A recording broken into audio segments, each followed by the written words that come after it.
first. Right. Let me just ask you the question in simple terms again, because you've sent mixed signals over the years. Are you an African-American woman? I identify as black.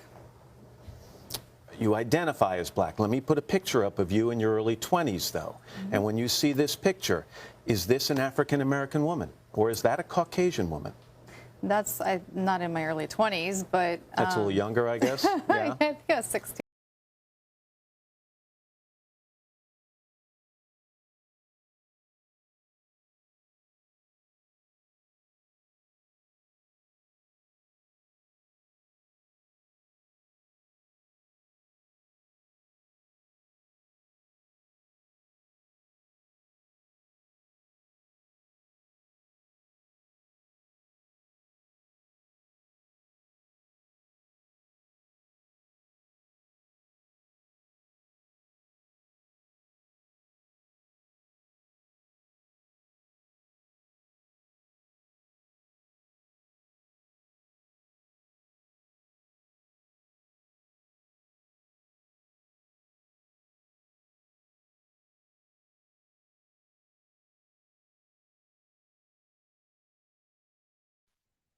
All right, we're about to get started here in a second here. What's going on? Yeah, I can't listen to the space today, but hey, did you see that video I did this morning? No, I ain't got a chance to see it yet. Yo, you got to look at that, bro. Oh, okay. You got to look at that. I definitely will, my brother.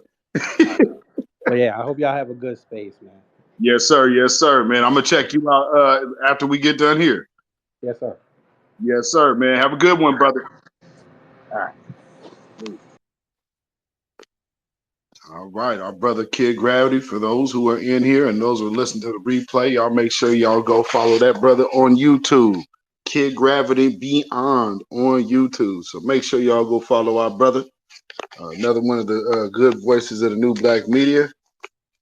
But today, you know, we gonna talk about this setting out the trash with these terms, POC and minority.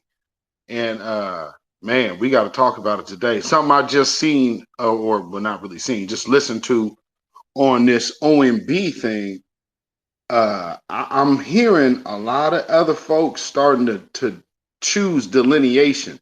So even hearing Asians delineating from other Asians, family, when we say we on the right track, I mean we on the right track, and we shouldn't feel no ways about it. But yeah, just hearing that, and also even with the Latinos, even the Latinos are delineating from wanting to delineate from certain groups and want their specific groups recognized. So yeah, we're gonna be talking about a little bit of this today. Also, we're gonna talk about, of course, what's going on with that Black and Brown coalition. Also notice that some of these people are trying to start claiming African descent. And for those who don't really understand why this OMB thing is happening right now, it's literally because of Joe Biden trying to reclassify the Latinos. So, man, I hope y'all understand what the deal is with this. So, yeah, we're gonna talk about that today. Waiting on my brother to come on in here, and we're gonna get this thing rolling here. But man, hope the day thus far a good start to the week. Have avoided a bunch of white supremacists or suspects as much as possible. That is, being out here in this battlefield we call America, this anti-black battlefield, nonetheless. So, yeah, family. If y'all been paying attention to the OMB thing, shout out to everybody who called, who was able to call in and contribute. Been seeing some interesting press here lately with with the Naheem cat. Looks like the Huffington Post went and got him, and even an MSNBC article pushing Friedman. So it's very interesting, the timing of all of this happening. So, you know, what do we say? We like to connect the dots. And sometimes, it may just be a coincidence, if you believe in that. If you believe in coincidence. But nonetheless, we got to talk about all of that today. So as y'all are coming in, can you please retweet this space? And if you guys want to come up and talk about these destructive terms that have turned into being anti-Black, because I hope that if for those of you who were tuned in to the OMB call or watching it online, uh, there's a lot of low-key Black identifying talk that was going on. And I hope that y'all were catching that for those who did watch it or listen to it. There's a lot of low-key Black identifying going on. The Afro-Latinos all of a sudden are trying to hop out there on this Black line. And this one woman got up there and she started talking about her mom is white and her dad is, she named off like five different races. She named off five whole different cultures, and then and he's Black. So she's trying to use that speck of Blackness in her Afro-Latino supposed father and trying to parlay that into this flat Blackness. So again, we are setting the tone over here in the Grassroots. We are most definitely setting the tone on the planet, because if you notice, everybody is starting to do what we do. They are wanting to be identified as their own distinct lineage, and I don't have any problem with that. So yes, indeed. Hopefully my brother can get in here because I know Twitter tripped. So hopefully all is well, and we will get rolling here.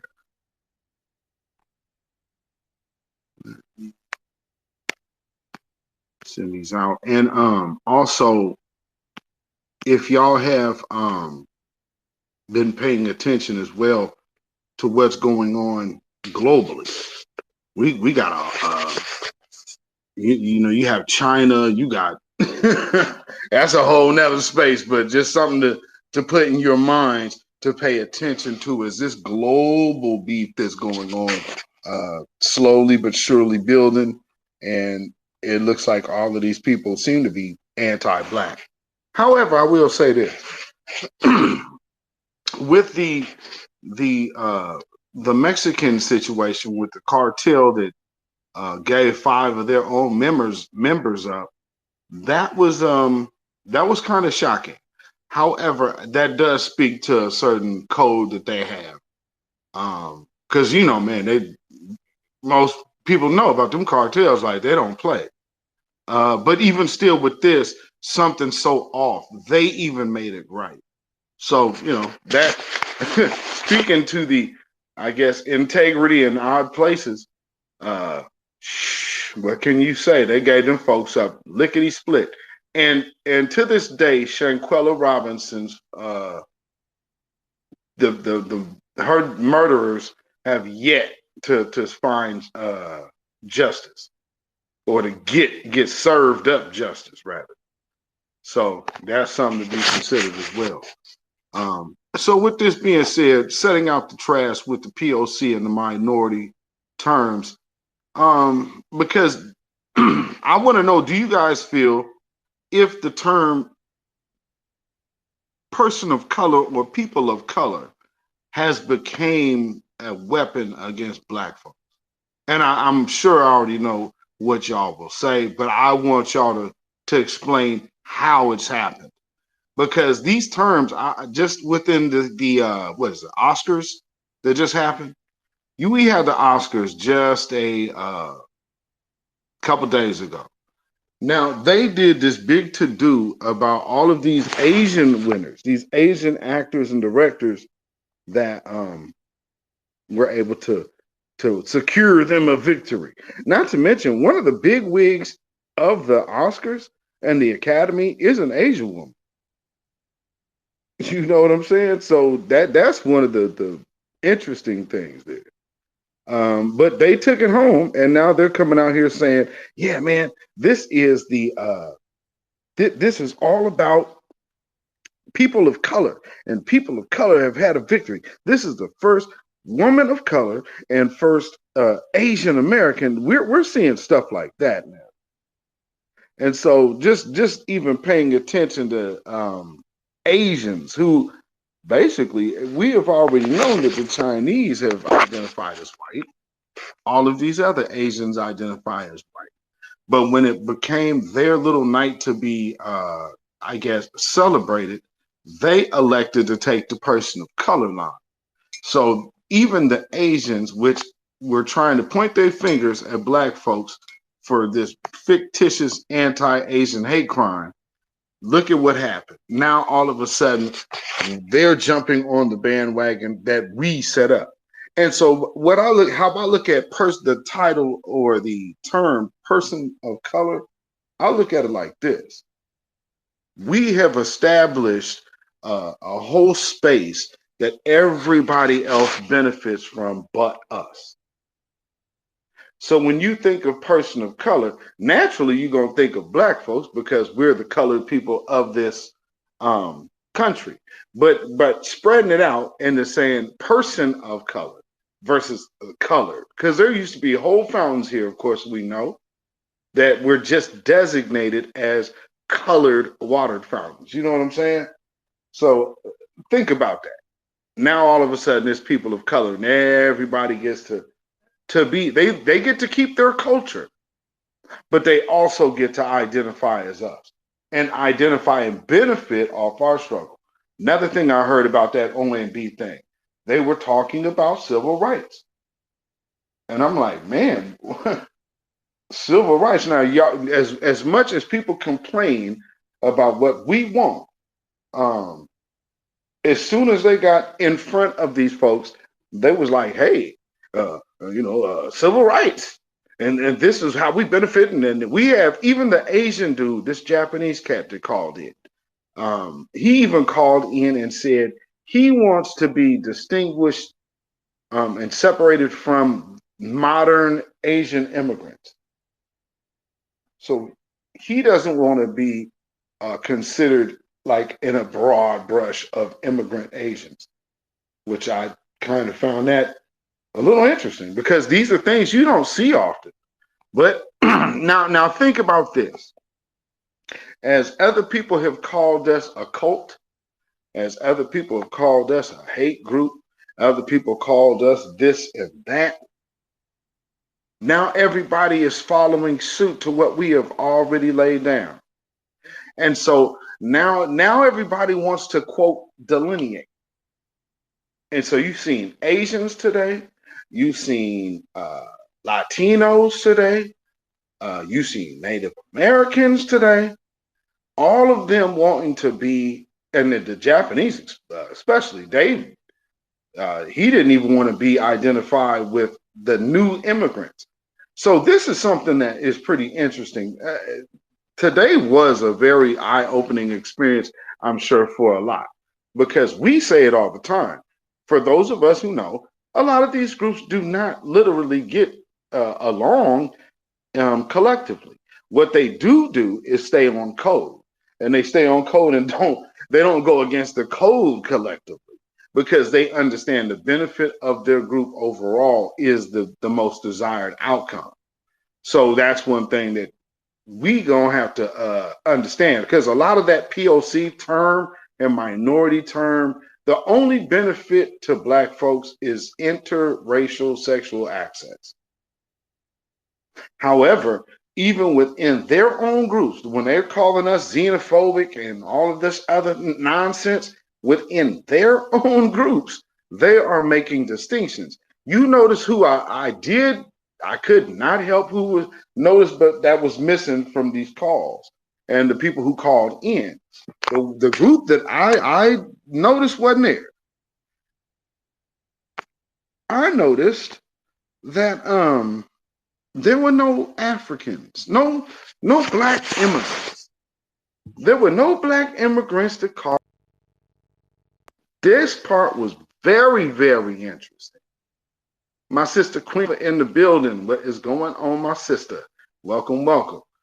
You know, it was crazy. I just can't help but notice the lack of Black immigrants. Now, the presence is extremely heavy, Twitter and Clubhouse.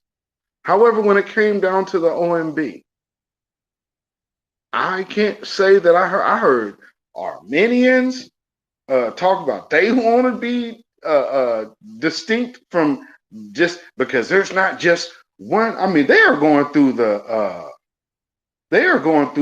serious delineation process. It's like we have opened up the floodgates for all of these other groups, and they're taking it serious. So you got Armenians talking about they're a specific group of Armenians. So I heard just within, and I got there like 45 minutes late after the meeting started. And I heard at least 5 different ethnic groups,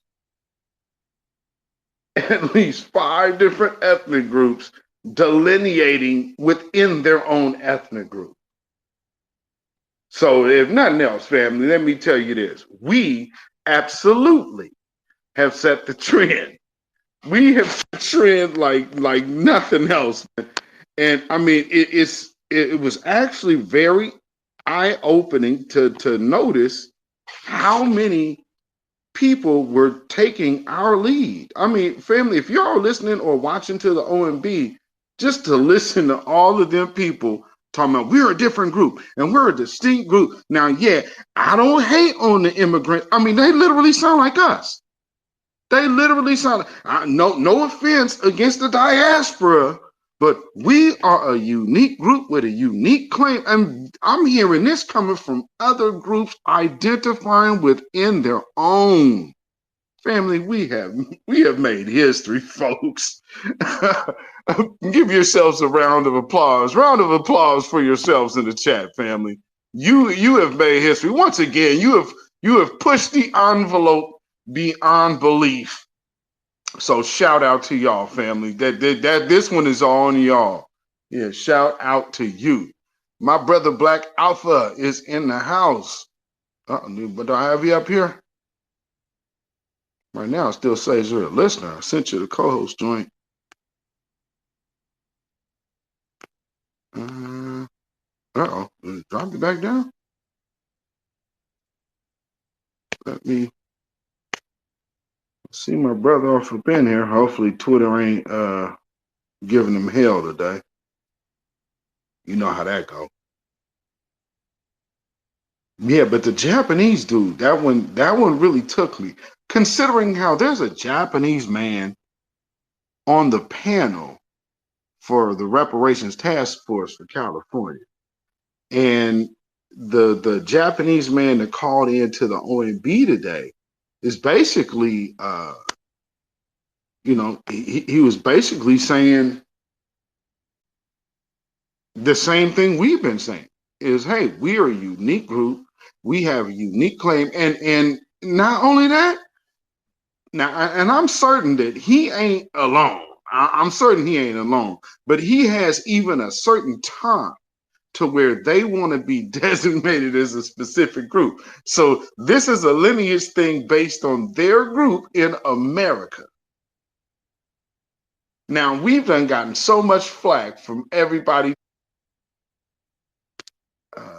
Okay. Okay. Let me do this. All right. All right. So hopefully we can get my brother up here. If you can hear me, brother, go ahead and send your request in, and I'll get you up here. Hopefully, not send it one. Queen, if you can see it and I can't, by all means, please get him on up here. We know how Twitter doing. Okay, there we go.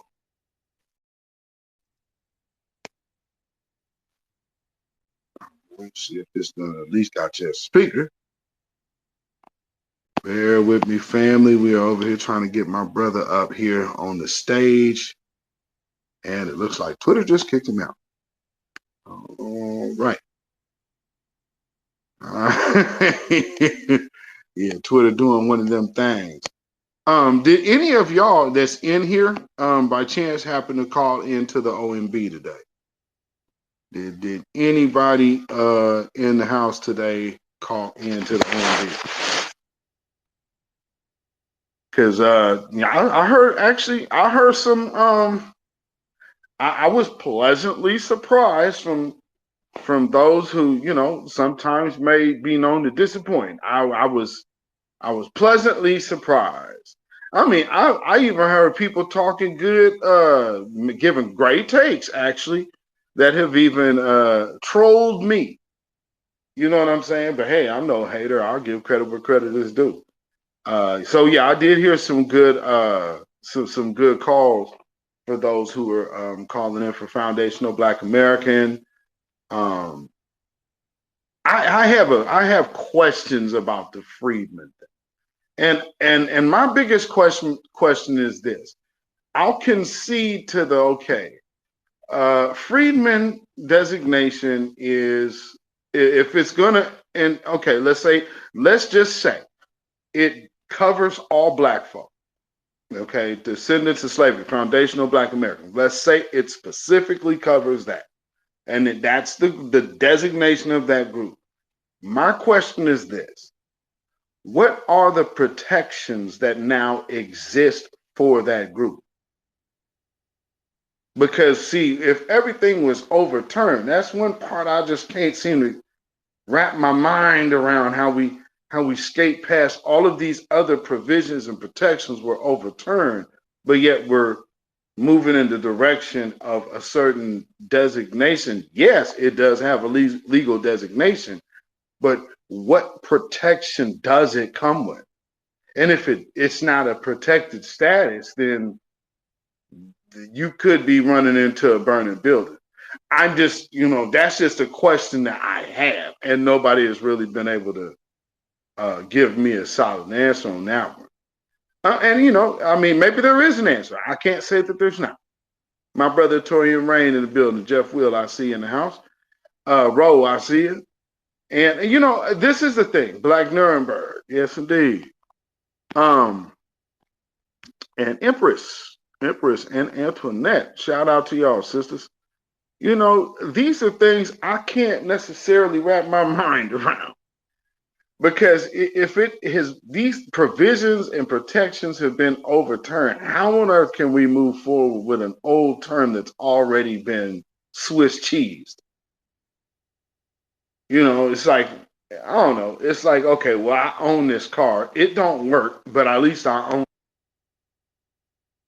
I don't know, man. Maybe I'm just looking, but it kind of feels like, you know, like you get a car handed, you know, passed down to you in the family or whatever. And you get a, and they, okay, well, it doesn't work. Yeah, you know, it was gifted to you, but it doesn't work. It's not going to drive it anywhere, but now it's officially yours. Okay, so what can we do with something that ain't going to move? Again, I cannot say that is the case.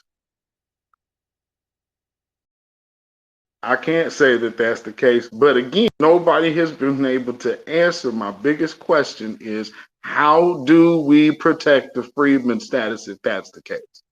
If we are legally tied to that designation, what enforces it and what protects it? Because to me, we're almost looking at the Morris designation. And it's like, okay, well, you got a legal status. Here's the biggest thing to all, that's the other part. Oh yeah, that's the other part. So, prime example, we had a Moorish American call up today for the OMB that wants the designation Moorish American on the OMB. Here's my question about that. Haven't y'all been telling us about black this and black that and the Black's Law Dictionary and black is dead in the name of the law and black is this and black ain't that?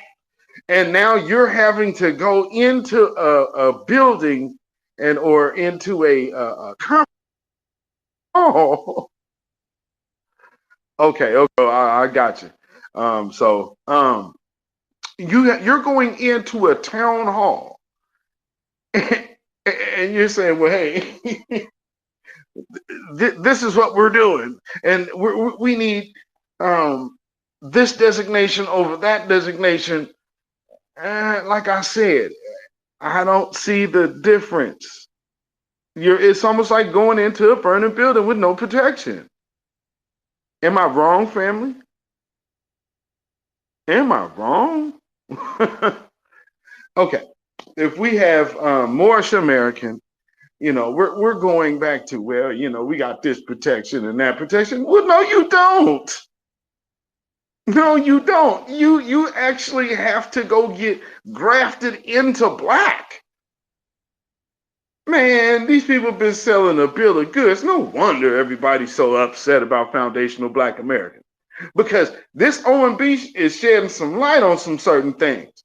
And if a Moorish American has to go into the OMB and get that classified as a designation along with black that's already there, well, then how was black having no standing? And then changing your nationality to Moorish American gave you more legal standing than black?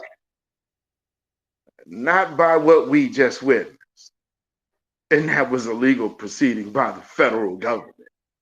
So there's a lot that was just dispelled right there.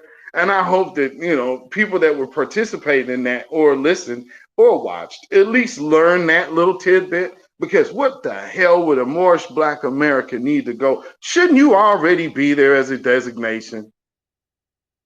Maybe I'm missing something, but it just seems to me that you would already have been there. And then for us to always hear, black isn't a legal term, black is not this, and you can't do this because it's black.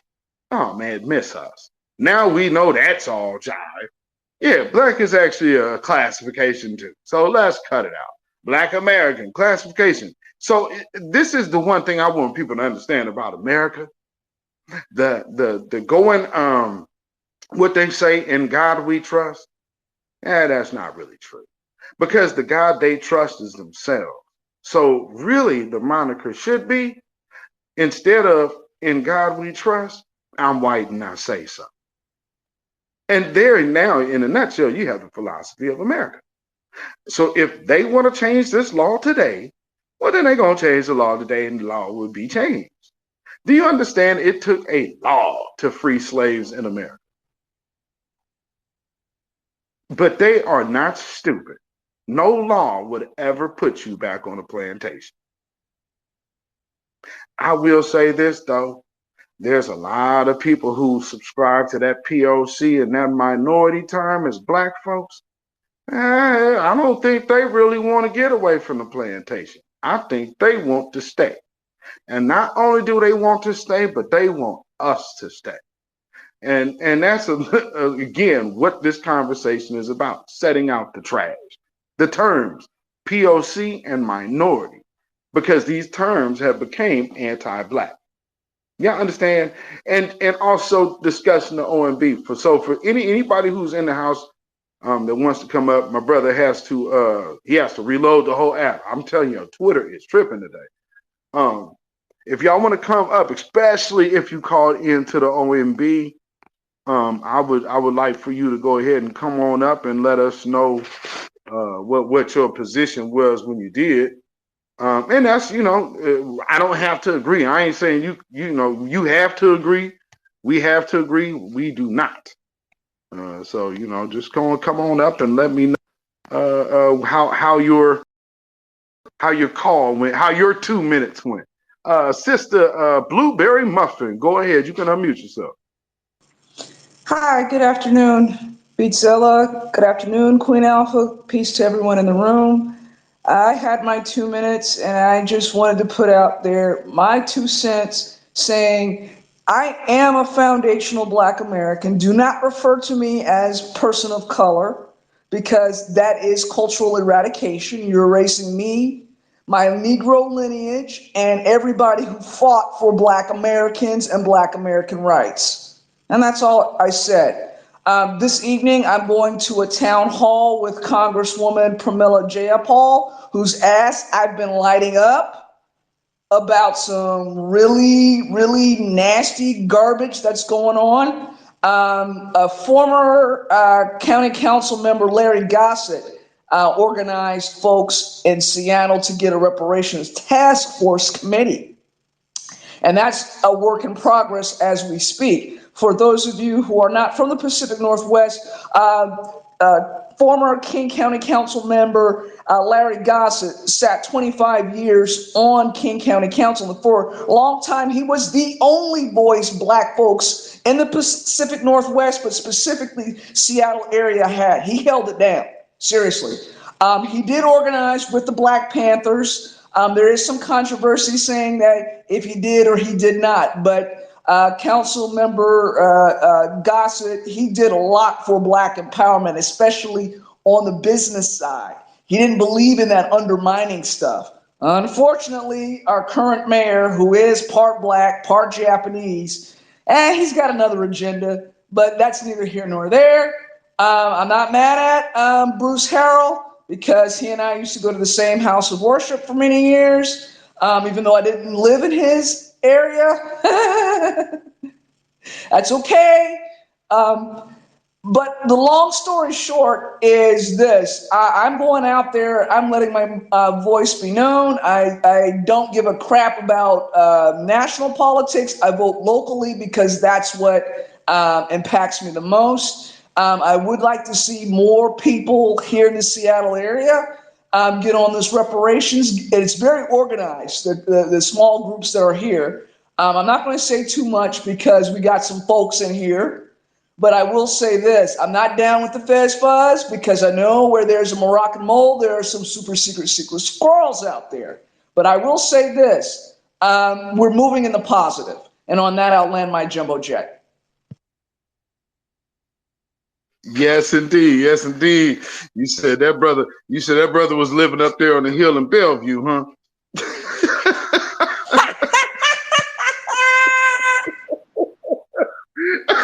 Oh man, no, you say, oh, he only live where, oh, I know where he stay. Listen, man, I don't mean to blast Brother Bruce's business, but I will say this. He leans more towards corporate, okay? That's it. He was a corporate lawyer for most of his professional career. About 35 years, he was corporate this, corporate that, okay? You've got to always vet your candidates, find out where they stand on the issues, always. Just because they got black skin, that don't mean that you're friend, people. And that's why I'm so hard on these so-called skin folk up in here. Just because you got black faces and high places, that don't mean anything. That's all I gotta say. Facts. Facts. And for those of y'all who are not familiar with the Seattle area, like if Bellevue it's kind of like if you were in the middle of Seattle and then if you were going north and then look to your right, you'll see this big fancy hill. And it's literally across a whole lake, a big ass lake. And then, I mean, you cannot miss it. Let's like, oh, okay, that's where all the ballers live. Like, you can see that shit from the city. You just look over there on the hill. Oh, that's where the ballers live. Yeah. So that I say, yeah, he on the hill in Bellevue. Cause yeah, I had to go pick somebody up over there once. I said, oh Lord, okay, everybody over here getting it. But I will say that's one thing we didn't have, and we used to go up to Seattle a lot because Seattle. I don't know if Seattle still has the Soul Fest, but back when like things was really really popping in Seattle, like they had a Soul Fest every year. Seattle had a lot going on. You got the Langston Hughes So there's more stuff up in Seattle named after black folks than there is here. That's for sure. I could most definitely say that they give more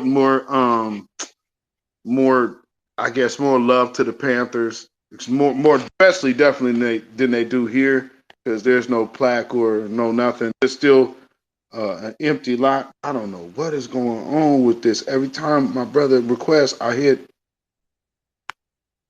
Let me see if I can try to invite you to speak, bro. The hell, boy, Twitter is tripping. I don't know why Twitter won't let my brother up here. You might have to make a burner or something, brother. I don't know what's going on, but family, Sister Blueberry, so when you heard the R&B, what was your impression of a lot of the callers, and specifically the non-black ones, because we know where all of that conversation is going.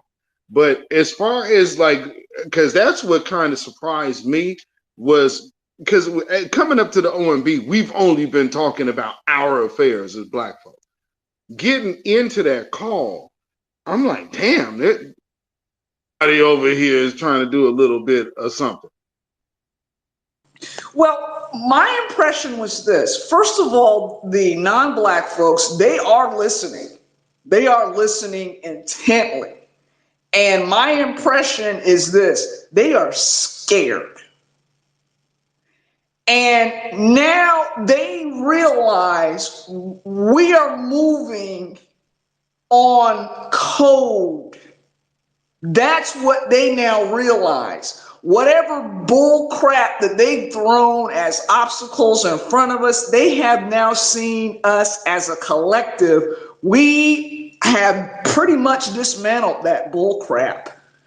And we are setting out the trash. And that's what they're afraid of now. Now that we're setting out the trash and we've pulled out that straightening comb and pulled through some hair and really started on stuff. And now that they see that we're serious, they can't clown us anymore. They can't put stuff up on their social media, because we're getting well received and we are getting some respect. Even grassroots level stuff, they're paying attention to that now, because it's like, oh, so now they're having to pick sides. That was what I got from a lot of those phone calls.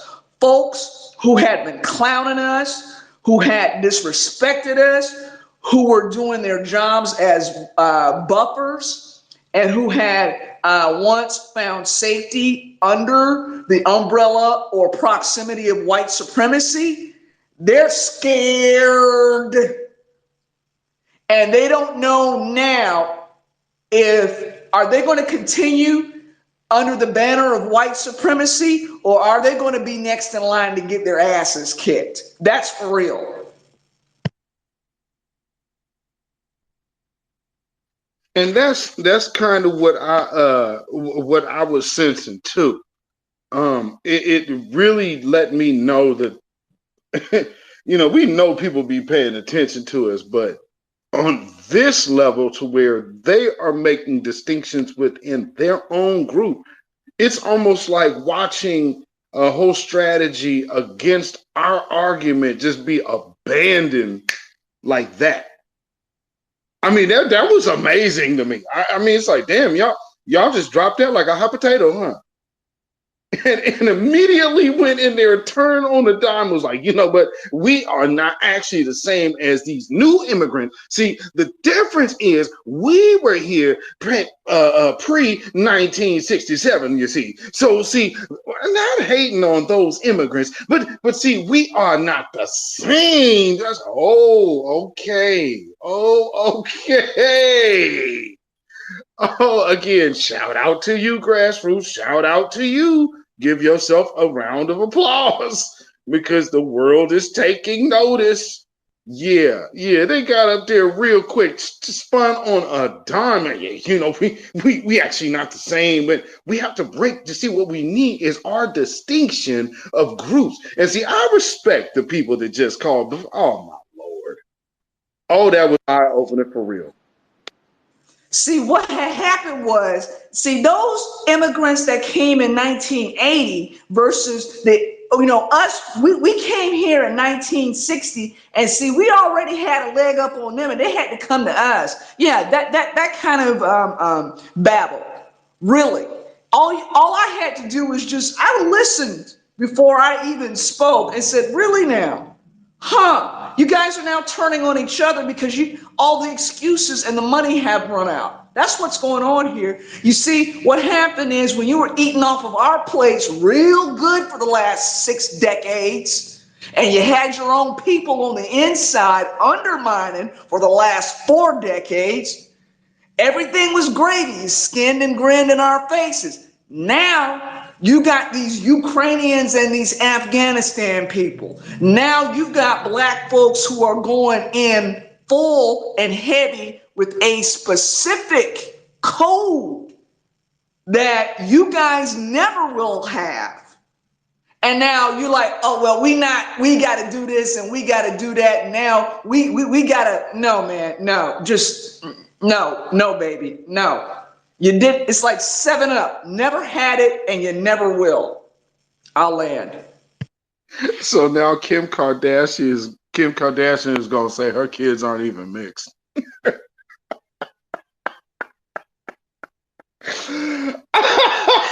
If you guys didn't catch that, oh, the Armenians, they were really throwing themselves in the mix too. You know, yeah, and we're this and we're that, and we're part African, Northern Africa. Oh, word? Word. Okay, all right. Armenians now, huh? Man, shout out Brahim Shabazz. I see my brother. I see what's going on. Rilla Perry in the house. I see Jay Winfield. I see it. You know, oh man, they was really going hard with it. Like I would not have East Side is in the building. I would not have suspected that these groups would have delineated within themselves so fast. Shout out CJ Link in the house. I see it. You know, looking at what I was listening to today, and then also going from the Oscars thing with the Asians. So obviously that must have struck a chord with certain Asians, because if y'all notice, the Asians who won, and then the Asians who are wanting to be delineated, the Japanese who are like the internment camps, and then those people who just won and celebrating over the Oscars, most of them, with I guess with the exception of Michelle Yeoh, yeah, they ain't getting along, if you didn't know. So those Asian groups don't get along, but now being able to be at the OMB and be able to hear how I guess get a little window of insight into other communities and the different ways they're feeling I guess you would say interethnically, because shit, look at the dynamic of that. These folks are like, yeah, we ain't the same. And then Armenians are saying that they're somehow a separate group within Armenians. I don't even understand that concept, but whatever. I mean, it was just really eye-opening that so many different groups are looking to delineate their specific group from the overall blanket term that they have been enjoying. And up until this point, I didn't know there was a problem, because who would have known? You know what I'm saying? Like, who would have known this was a problem? Because they've never known that they had beef before. You know, hopefully we got brother up here. Up. Oh, damn. Let me see. My brother East Siders. Man, I don't know what the hell is going on with my brother stuff today. Boy, they are messing with my brother heavy. Blueberry muffins. Go ahead, sis. Well, I know that within some Asian groups, hell, let me just put it out there. Let me quit being nice. Where there's money, people are going to fight. Okay, in Seattle, the Asians are at each other's throats because there's a lot of money. All right, if you're out there on the east side of Seattle, Bellevue, Kirkland, Redmond, where I live, they're at each other's throats over the money, over the contracts, over the whatever schemes that they have to enrich themselves and their groups, their own groups. You got Koreans hating on the Japanese, hating on the Vietnamese, hating on the Cambodians. All right, you got the Iranians who will never go anywhere near no daggum East Indian, whether they're Muslim or not. Okay, the East Indians can't stand the Pakistanis, who can't stand the Turkish people, and it's a trip because you just sit back and laugh. It's like all y'all will only get together to hate on black people, but you can't stand each other. You intermarry each other when the money's good and when the property values are up, and you can send your kids to Harvard, Stanford, Yale, and MIT. Ha! But now you want to separate and delineate because you saw black folks do it. Often often duplicated, never imitated. All right, let me tell you something about these folks up here who pretend like they got money and don't have an iota of sense. All right, now that Google, Twitter, Meta, and all these other companies are laying folks off by the tens of thousands, you're not going to see too many of these Asian folks walking around here like they Genghis Khan and owning stuff. Okay? A lot of these folks are worse off than us because they're on visas. All right? Either permanent residency visas or family visas because that's how they got those jobs. Guess what? They're learning the American way. Last one hired, first one fired. And it's harder for a lot of these Asian immigrants to get jobs, not because they're out of favor or out of network, but because they're Asian. And don't let Seattle progressive, fake, phony sons and daughters fool you.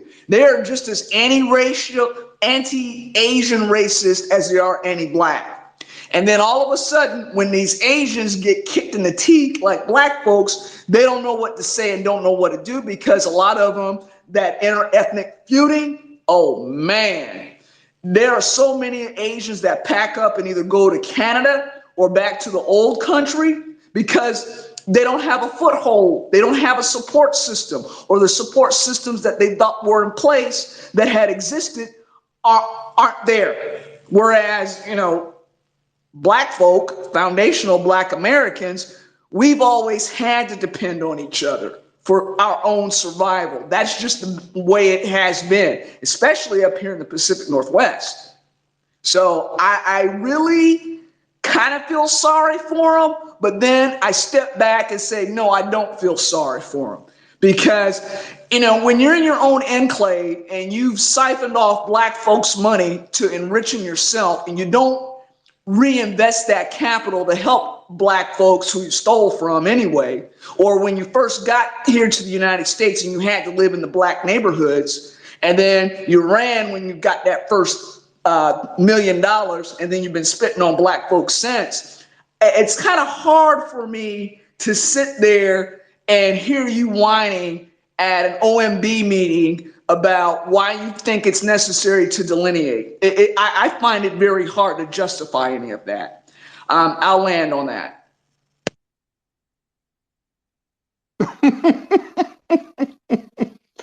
And that's so funny. That speaks to that entitlement. Like when you come here, how do you have an entitlement in somebody else's country and then start talking to the people that built it like they're crazy because you think you're closer to whiteness? But this is also a lesson. These people aren't as close to whiteness as they think. You know what I'm saying? And this is the evidence. It's showing and proving that they are not as close to whiteness as they perceive they were. And they're being shown the hard way. So now all of a sudden they are turning on each other. There is your coalition. They don't coalesce with themselves. They're not getting together with themselves. As soon as the lever of and uncomfortability moved a little bit, oh boy, they started going right at each other's throats, family. So, brother Eastside, is this on you, brother? Man, peace to the room, peace to the family. Good gracious. Sister said pretty much everything I was going to say. Good gracious. Man, talking about, this coalition, man. Hey, I got to say this, man. It's just like an immigrant to outsuffer us. No matter what we say going on, they got to feel like they have it so much worse. But how do you have it so much worse when you're being elevated over everybody else? Well, us, basically. And as we know, like they say, as go California, so goes the nation. Well, as go FBA, so goes the world. And I'll land there. Yeah, and that was the other thing that they were really trying to do with the Latino thing. We were they tried to out medical apartheid us. I'm like, wait. Now y'all just being blatantly dishonest. Y'all need to cut that foolishness out. Y'all just being downright dishonest. Because I mean, they're the most medically oppressed group in America. While he's not talking about the new immigrants, he's talking about the old immigrants. I'm like, wow. And actually, I don't know if y'all caught that, but he's actually trying to make a claim of indigenous immigrant. Did y'all catch that? I'm like, hold on. How the hell are you going to be an indigenous immigrant? Family, people are losing their damn minds out here. What's an indigenous immigrant? Oxymoron. Family, I mean, wait. What did he say? I thought I heard him wrong. I thought I heard him wrong. I was like, wait. So yeah, family, people are on the scramble. When black folks stop becoming the mule, all it takes for us to say, like my brothers say it all the time, Black Alpha says it, the two most powerful letters, N-O, that little short word, powerful word, no. Now, if you want to couple it up with one more word, which is even more powerful, no more. And see, that's what they don't know what to do with themselves. Every last one of them POC groups, as soon as black folks said this about us, oh, there wasn't no, matter of fact, that is actually the one thing I don't recall hearing. I do not recall hearing person of color, and I do not recall hearing minority. Maybe I'm wrong, or maybe that was before I got on the call, or it happened after I had to get off to start this space.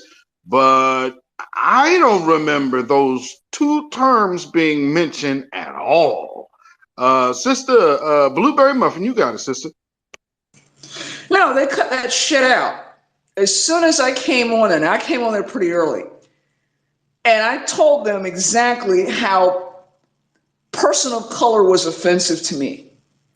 And there were a couple other people who chimed in. I don't know if they were foundational Black Americans or not.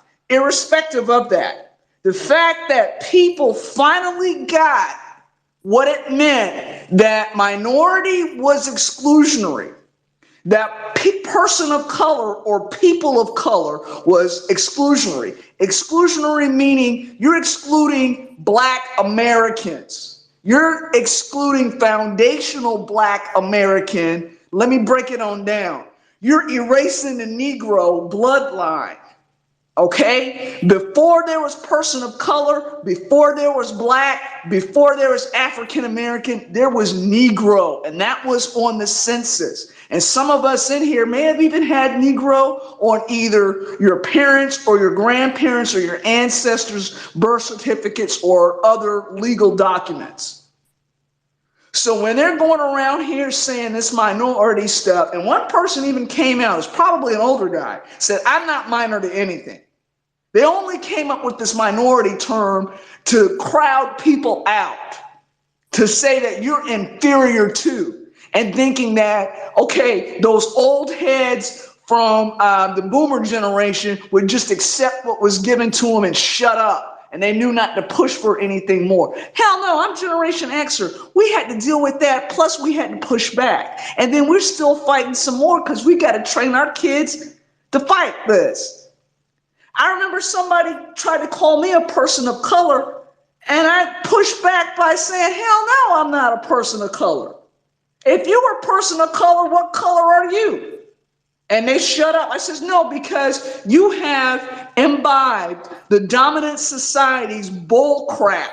You drank their Kool-Aid.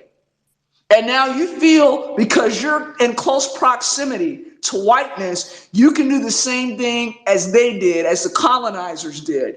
Call people what you want to call them based upon your point of view, your limited belief systems, and your limited understanding. If you don't know who you are or where you come from, how the hell can you get up on any kind of horse and say, well, this person's this and this person's that, when you don't know where the fuck you came from or where the fuck you're going to? I'll land. Big facts.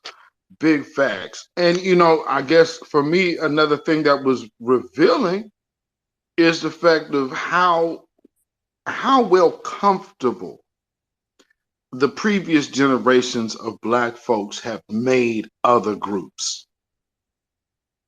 Because to watch them all scramble and basically all start delineate from each other on a drop of a dime, that says a lot. That says the groups that came that before us, you know, we just got to go nonviolent and all of this. It's like, okay, again, majority of the changes that have been done have been majority nonviolent, barring some pull-ups and those were still nonviolent, but nonetheless, you know, now you had the agent provocateurs down there burning stuff down, but see, the difference is the energy, tone, and vibe that has changed.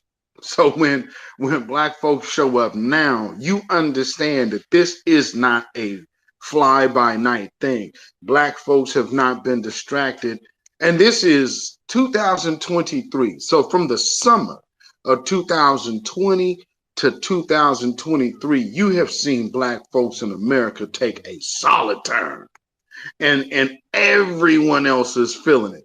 So, you know, that is why we need to make sure we get rid of these terms. And again, family, this space was set up before this OMB meeting went on today. So I had no idea of what I was going to hear and experience while being in that call. And just hearing the fact that watching all of these other groups, I'm talking about on a dime, just turn us. Okay, so we different than this other particular group right here. Now, yeah, we all got the same name, but see, we on this specific group, we have a different tie and claim. And see, some of us go to Africa, and so I mean, just listening to all of that was really amazing. But I did not miss the low-key ties to Blackness. That was also going on. Oh, I'm Puerto Rican and white, but Black and Afro-Latino. And see, Afro-Latino, we cannot be separated from the, wait a minute. So there was still some folks coming over here to try to low-key wedge flat Blackness in the conversation. But there was a lot of the family that called in there. And y'all definitely showed out today. So shout out again to all of y'all who called in on the behalf of our ancestors here in this country. Y'all did y'all thing. It was a joy to enjoy. So, Brother Eastside, is this on you, brother? Oh yeah, we can tell that to that one baseball player who completely bleached his skin if he ain't trying to, you know, if he can't be separated. You know what I'm saying? You know, see if he still had that same energy now. But basically, I wanted to ask y'all something. Y'all notice the moment we started talking about tangibles exclusively for us, then next thing you know, the clause came out on everybody. Like, for those that's not familiar, the original topic, came up as to the question being raised: how does, immigration benefit Black Americans? And what it was, ever since then, everybody had their claws out and they jagged ass fang, because they can't stand and see. And it's an old Southern saying, and I'm, don't quote, it's not my quote. It's something that I'm just relaying. Only thing worse than a hunky with a penny is a nigga with a nickel, because can't nobody stand to see us having anything, and that includes some of our people, throughout the diaspora. And that's something that's going to have to change, at least as far as we're concerned, if we're going to make any, real progress that's going to be sustaining. And if that can't happen, then we're going to make it happen one way or another. And I'll land there. Facts. And, I totally agree. We have often heard the crabs in the barrel mentality, and that is something that is kind of notorious with the Pacific Northwest. But again, even still with with what we say of the crabs in the barrel mentality, I will say this: we have not turned on each other so fast as all of these other groups. And we always, man, Black folks got to do better. Black folks, man, we just got to do better. And man, let me tell you something. That O&B thing today say different. Oh, we a lot better off than a lot of groups, because as soon as the paper started drying up and it started, the forecast of goodies is, family, do you understand? We are U.S. citizens, and Trump is on the horizon talking about mass deportations, and you got bank collapses.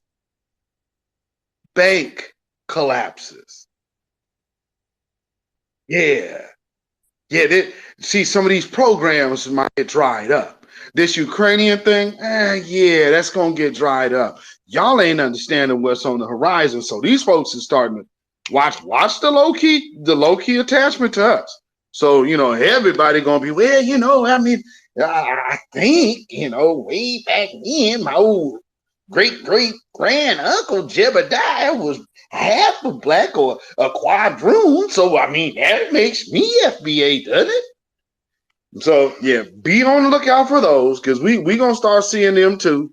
I will say, shout out to the people who made the distinction on the freedmen thing. That meant, you was representing freedmen, but you said freedmen only meant Black folks and descendants of slaves. So I commend the people who did that. Shout out to y'all. Brother Eastsiders, then Blueberry.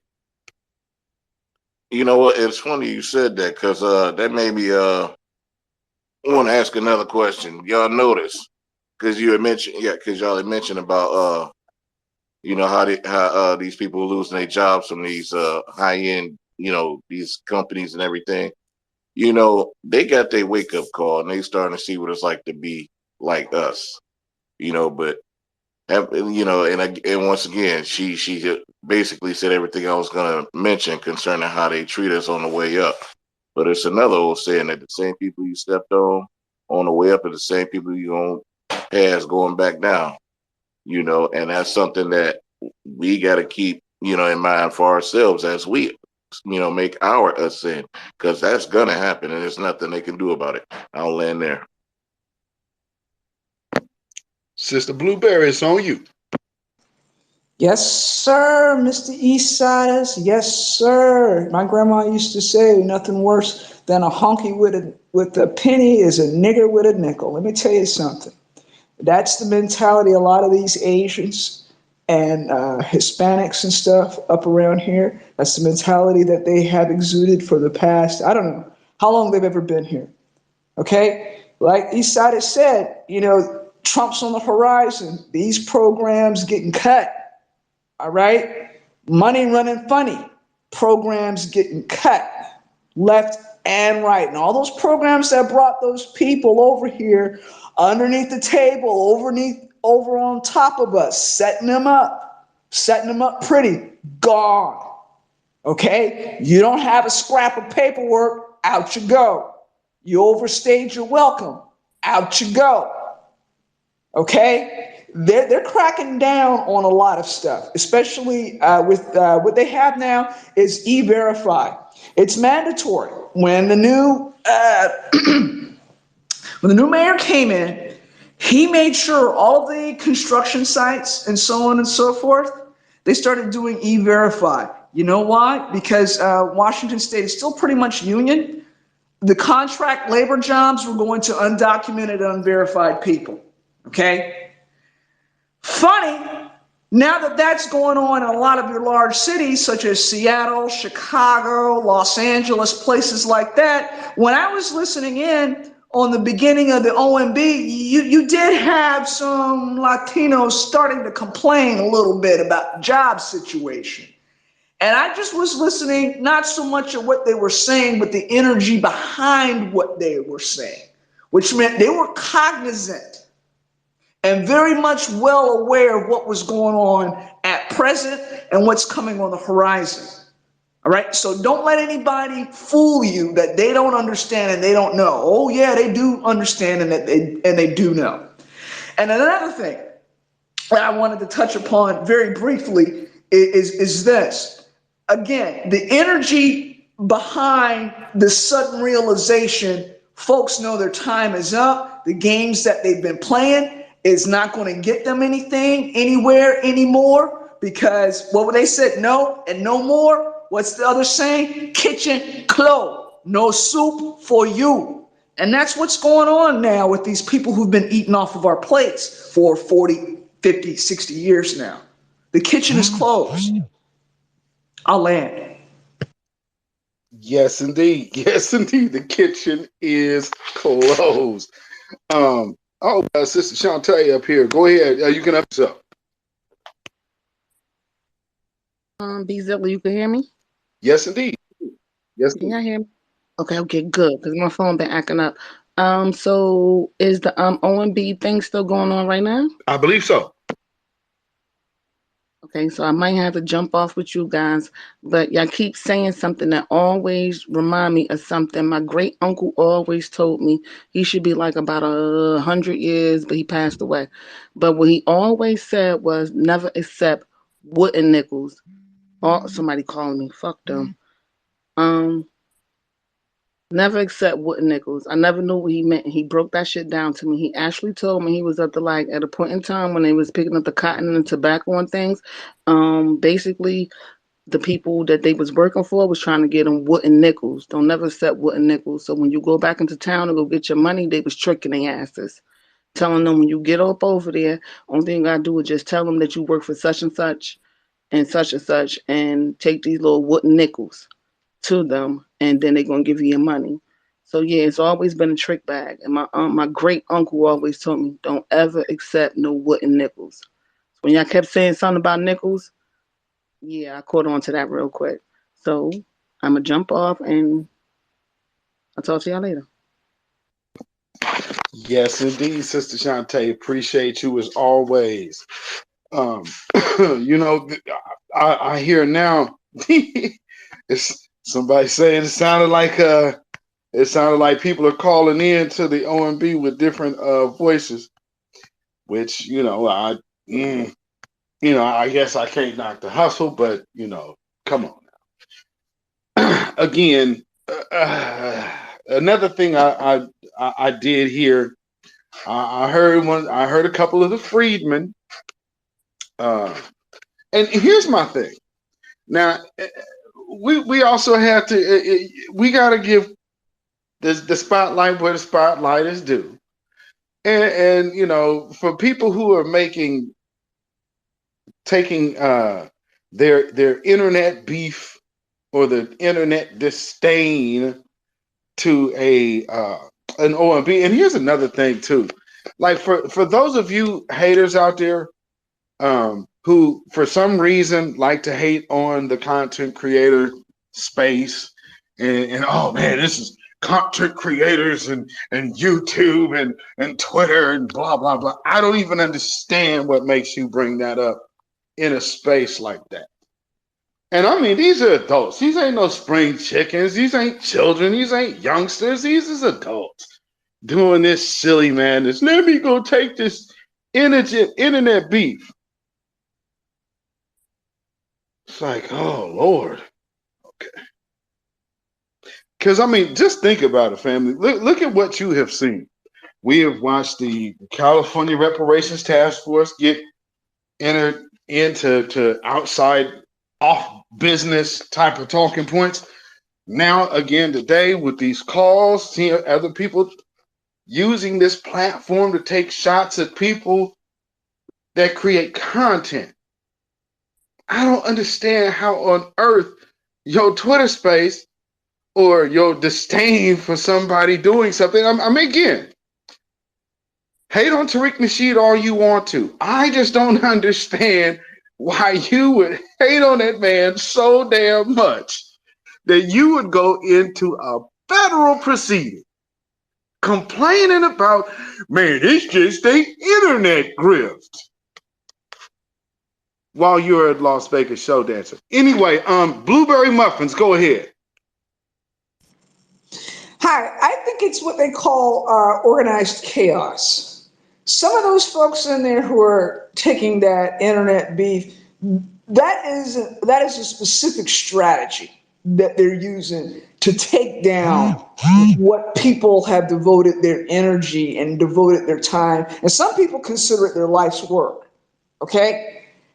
And I know there's some misguided individuals, but if you watch very carefully, and there are a lot of observant folks around here. I take nobody for granted.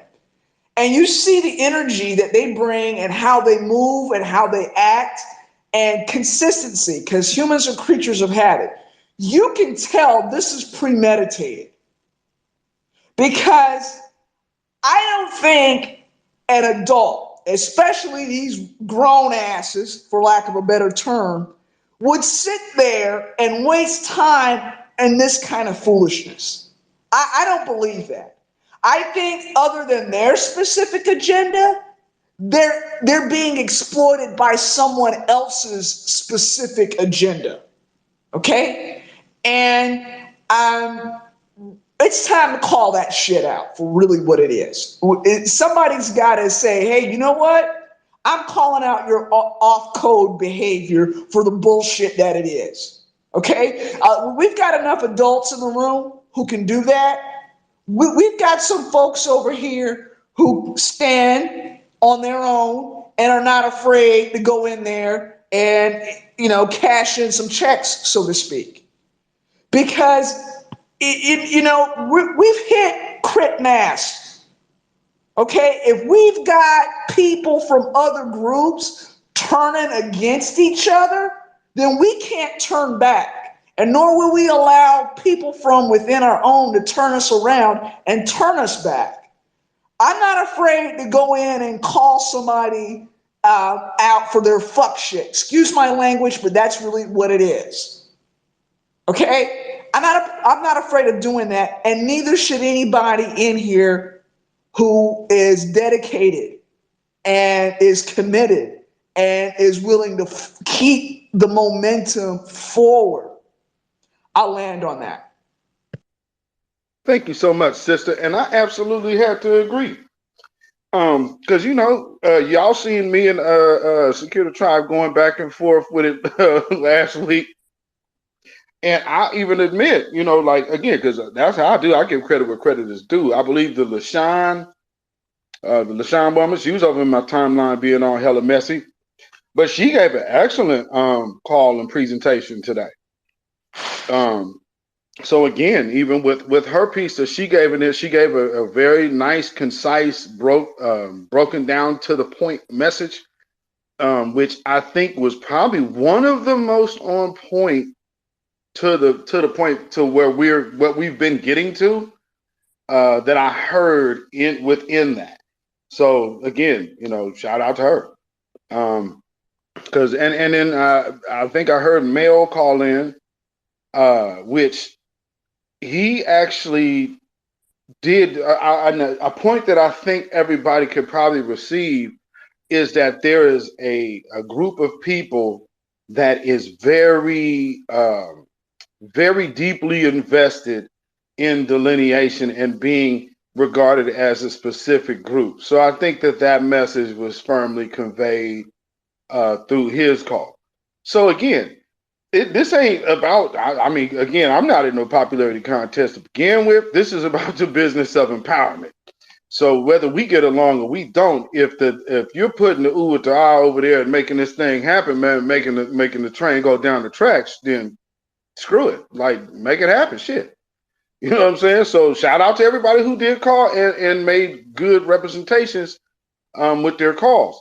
Even shout out to Brother Marcel. Brother Marcel knocked it out in 2 minutes and got it down to the breakdown of who the freedman was, and even came with some more information. So all of the calls gave a lot of good information, with the exception of the show dance.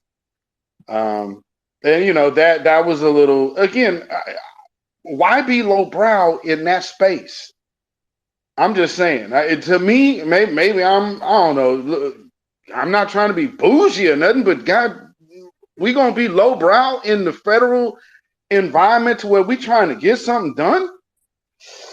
Yeah, I don't know. Maybe I'm tripping. What you think, Eastside? I think, like dear sister said, organized confusion. You know what I'm saying? Basically, you know, as we were taught that white supremacy believe in controlling both sides. And, if you look at all the wars that's been fought, over history, when that they've been in power, they control both sides. And I'm not going to get into the whole conspiracy and all of that stuff because we know how that go. But at the end of the day, I feel like when there's some straightening, if you will, that needs to be done, I think we should do it amongst ourselves. Because even though we all good family right here, I never hear you argue with your sons, Beatzilla. I never hear you argue with your wife. That's going to be something that y'all deal with in-house. That's none of our business. You know how y'all do things around the crib, and it's none of their business how we do our thing here. We have to make sure that codification is done through and through. Nobody should know our business. Nobody. And that even goes with some of each other, because as we know, anytime there's an inkling of a conflict between us, somebody's there to pull at them strands and them threads until it unravels into the chaos we have today. If you don't believe me, look at hip hop, and I'll land there. Big facts. Big facts. And I even picked up on the radio the other day, because that is one of the things that they are going to use. So along with now the people of color title being kind of thrown away, it's actually happening at the best time. Because the other ploy of the Democratic Party, which is just the left arm of white supremacy, what they have been engineering to do is to use the culture of drill music as being the culture of Black people. And the one thing that we immediately did as soon as they started doing that is identifying majority, and I do mean over 90% of drill rap artists are all of immigrant descent. So you can't bring that to us in our culture, but there's a lot of old Negroes that did not get the memo. I was listening, like I said, my broadcast the other day, I was listening to Al Sharpton's Keep It Real, was it Friday? If y'all get a chance to listen to his last Friday's broadcast, because they over there complaining about Lori Lightfoot losing family. I'm like, yo, we see this part in we need a mutiny. And who was it? I think it's Jason Black that said we need a civil war. Family, if you don't understand the type of death that has brought to our community, that mindset, oh my God, okay.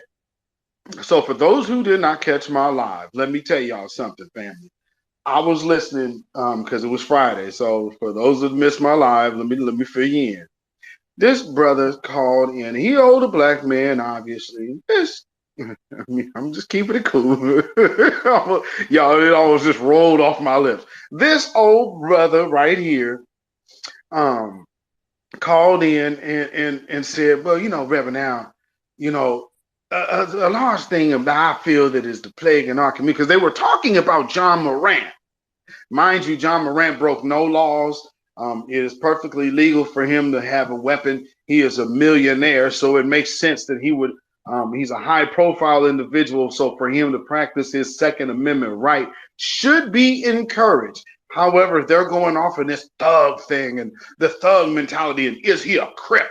Is he this? Is he that? And you're supposed to leave the streets and what you did to family.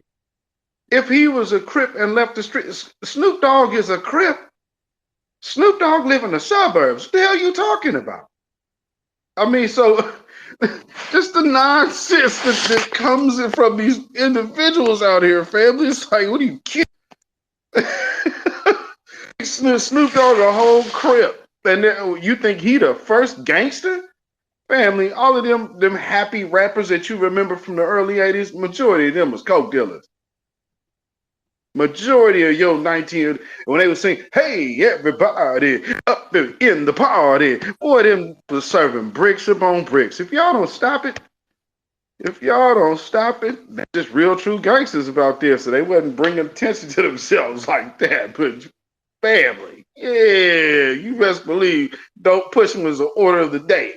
But nonetheless, this dude is saying, yeah, if you're Reverend Al, see, we got this. The biggest plague that I see to our young peoples today is that drill music. See, drill music, Reverend Al. See, we always been a peaceful people. We wasn't never singing about killing each other, and they only singing about killing one another. I mean, man, it's just a singing about. Okay, well, with that, let me just put a pin in that. Okay, well, we're singing about killing each other. How is it going to play out if we were singing about killing other groups? Like some of those racist white artists do. But so nonetheless, this dude proceeds to say, well, Rev, now, this just ain't our culture. Correctamundo, because those are immigrants. But Reverend, now, we ain't never been this type of people. And these young people, so what is he single-handedly doing?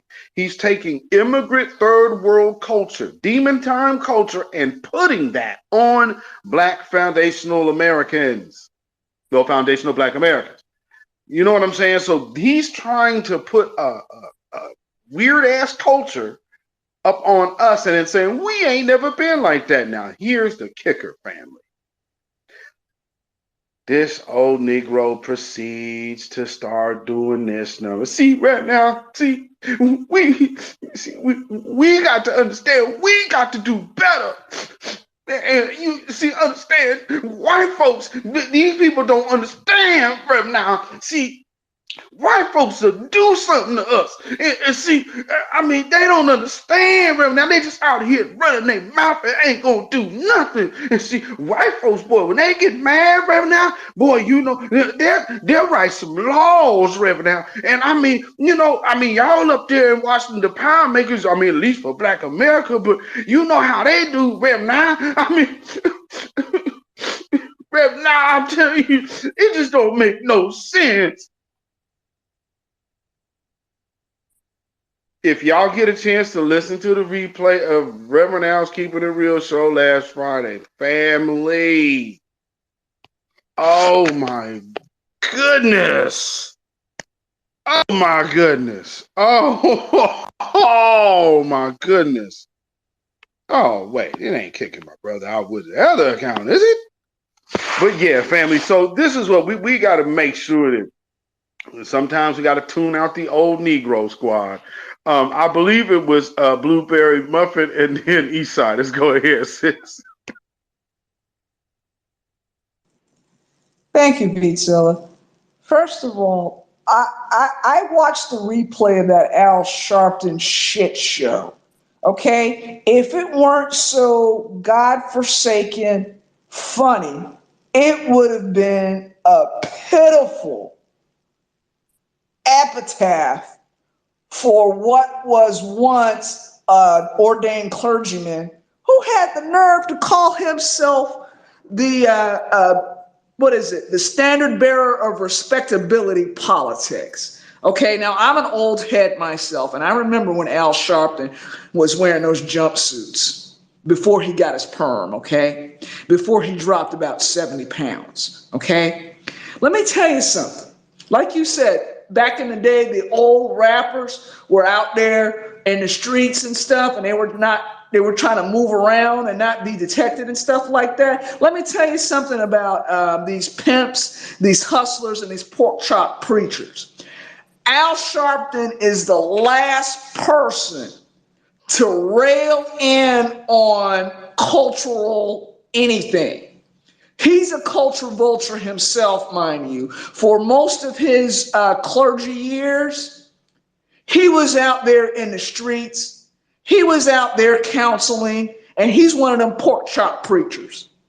But then all of a sudden, somewhere around the mid to late 90s, he became the voice for the Democrats to go and shill to black people. And he's been that way ever since. They bought him some new clothes and his new perm and his house in the subdivisions because he ain't got time to run from the rent man and every other pimp and hustler he been dealing with for the past 45, 50 years. Okay?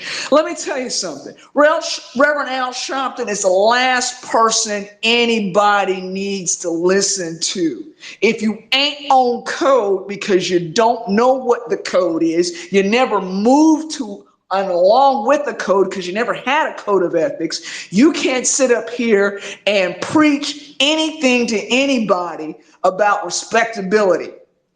And then, and I'll just keep this short.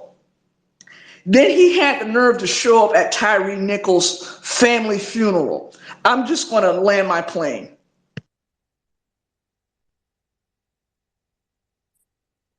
Facts. Facts, big facts. And the thing about it is, you know, boy, I was trying to get my brother here. Boy, man, they are on one today. I've been trying to keep my brother out of this space all this time. We've been trying to get my brother up here. But just said, with Reverend Al, oh Lord, he is very, very much so the gatekeeper, and has been for a while. Going back to, like you said, the 90s, because I had to remember, when did he start being the voice? And yeah, you're right. That's like late 90s. Shout out Kathy Hughes. And Dr. Cosby, you were absolutely right about Michael Eric Dyson. For those of you who understand what that feud was, going back to that, yeah, Dr. Cosby he is not a Michael Eric Dyson fan. And now that I get the politics of that whole ordeal at this point, yeah, Dr. Cosby was right. And so with that being said, these people were being put in place at the same time. Roland Martin is a little bit later. Roland Martin came somewhere around, I guess the early 2000s-ish, somewhere around there. And like I said, he lucked out because of Warren Ballantyne. Damn, why does this keep kicking my brother out? This is crazy. I do not know what Twitter is doing. This is absolutely ridiculous. Shout out Dwan B and Mike Kell. I see y'all in the house. And Star, I see him. These people have made nothing but good attempts. Good attempts. Hold on, family. You know what? Let me go ahead and get to the hand so I can take this. Eastsiders, Miriam, and then Shantae. Go ahead, Eastsiders. It's on you. Hey, man, you know what? That made, to answer that question, as to how, the response to that statement about how they use the drill music and everything, I gotta say this again. This goes back to the Willie Horton ad, as far as how they use us as the boogeyman to get votes, against certain policies. We can go as far back as the Mulford Act, where it made with California, tighten up on their gun laws and everything, and who's able to have permits and all that stuff. And really, we can take it over 100 years back to the Mann Act. We can't just overlook that, and also as far as who's perpetrating some of these crimes, Professor Black Truth always teach about genetic immunity from law. Most of y'all probably don't even know who Cameron Terrell is. And for those that don't know, that's this white boy who got caught up rolling with, hanging with the rolling 90s, the rolling 90s script. He got caught up in this gang banging, slumming with the Negroes, and he got into a shootout. Well, not necessarily a shootout. He basically ran down on some of their ops, if they want, how they want to call it, and killed somebody. Well, as genetic, immunity for law, permit, he was able to walk away with that. Because the only reason he got caught because it was his father's Mercedes, but he got away scot-free. Can't say it about the brothers that was with him, though, and I'll land it there.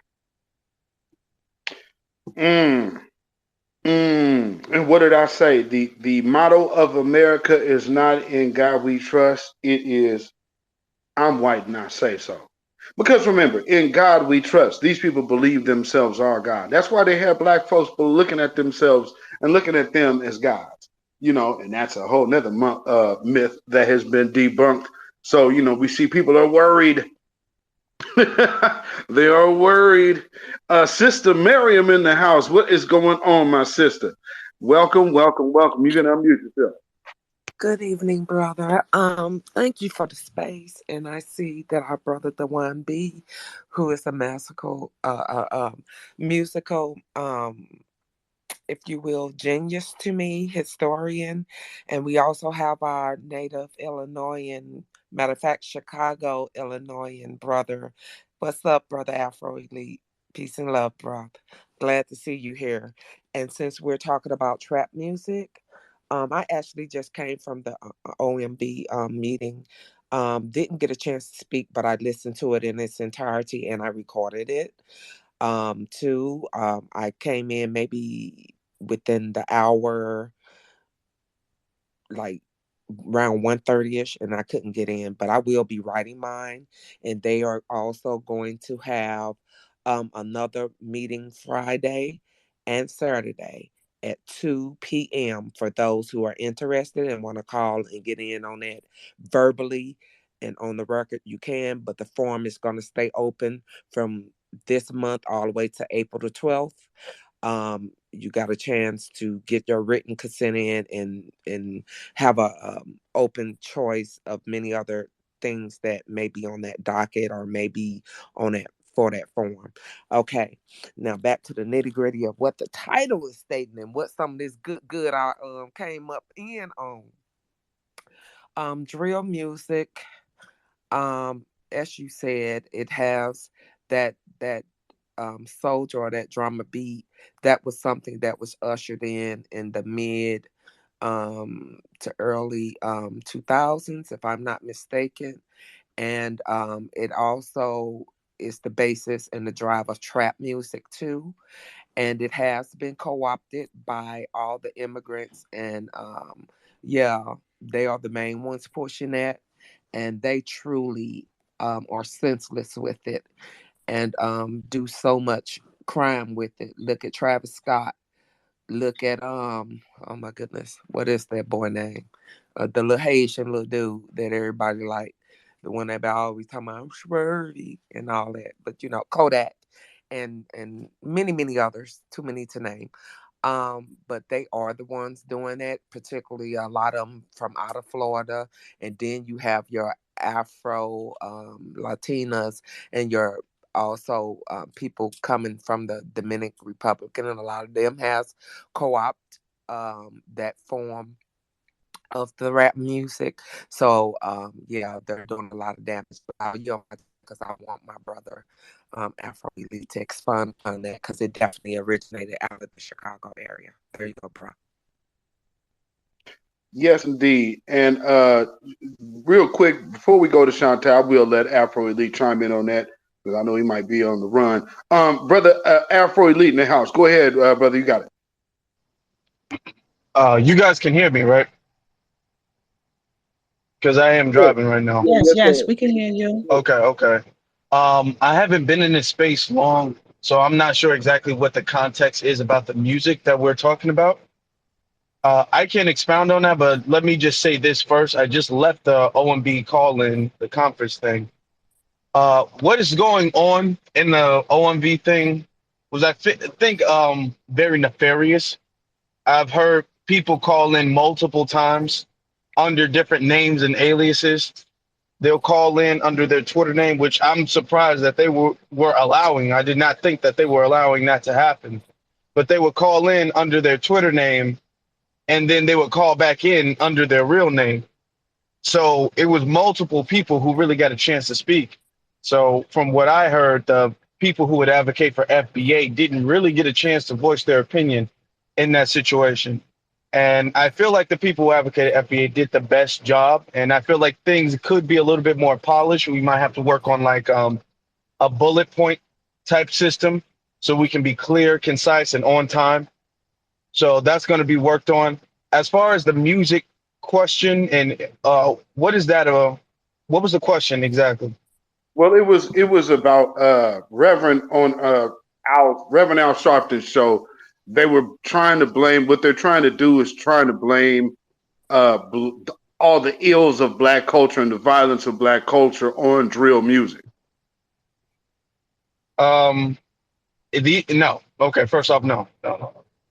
Because, and I had a debate in college with one person. This was after the George Floyd situation, and he tried to blame the black people and the crime in the black community on quote unquote the hip hop and the rap, just like NWA, fuck the police. Oh, that's why black people do not respect the police. But the thing is that music has always been, and this is not just an American thing, a black American thing. This is just a global thing. Music has always been a reflection of the artist's environment and the artist's expression. Music is a form of art. I say that all the time. So when you put artists in a certain environment, they are going to musically express that environment. That's what it is.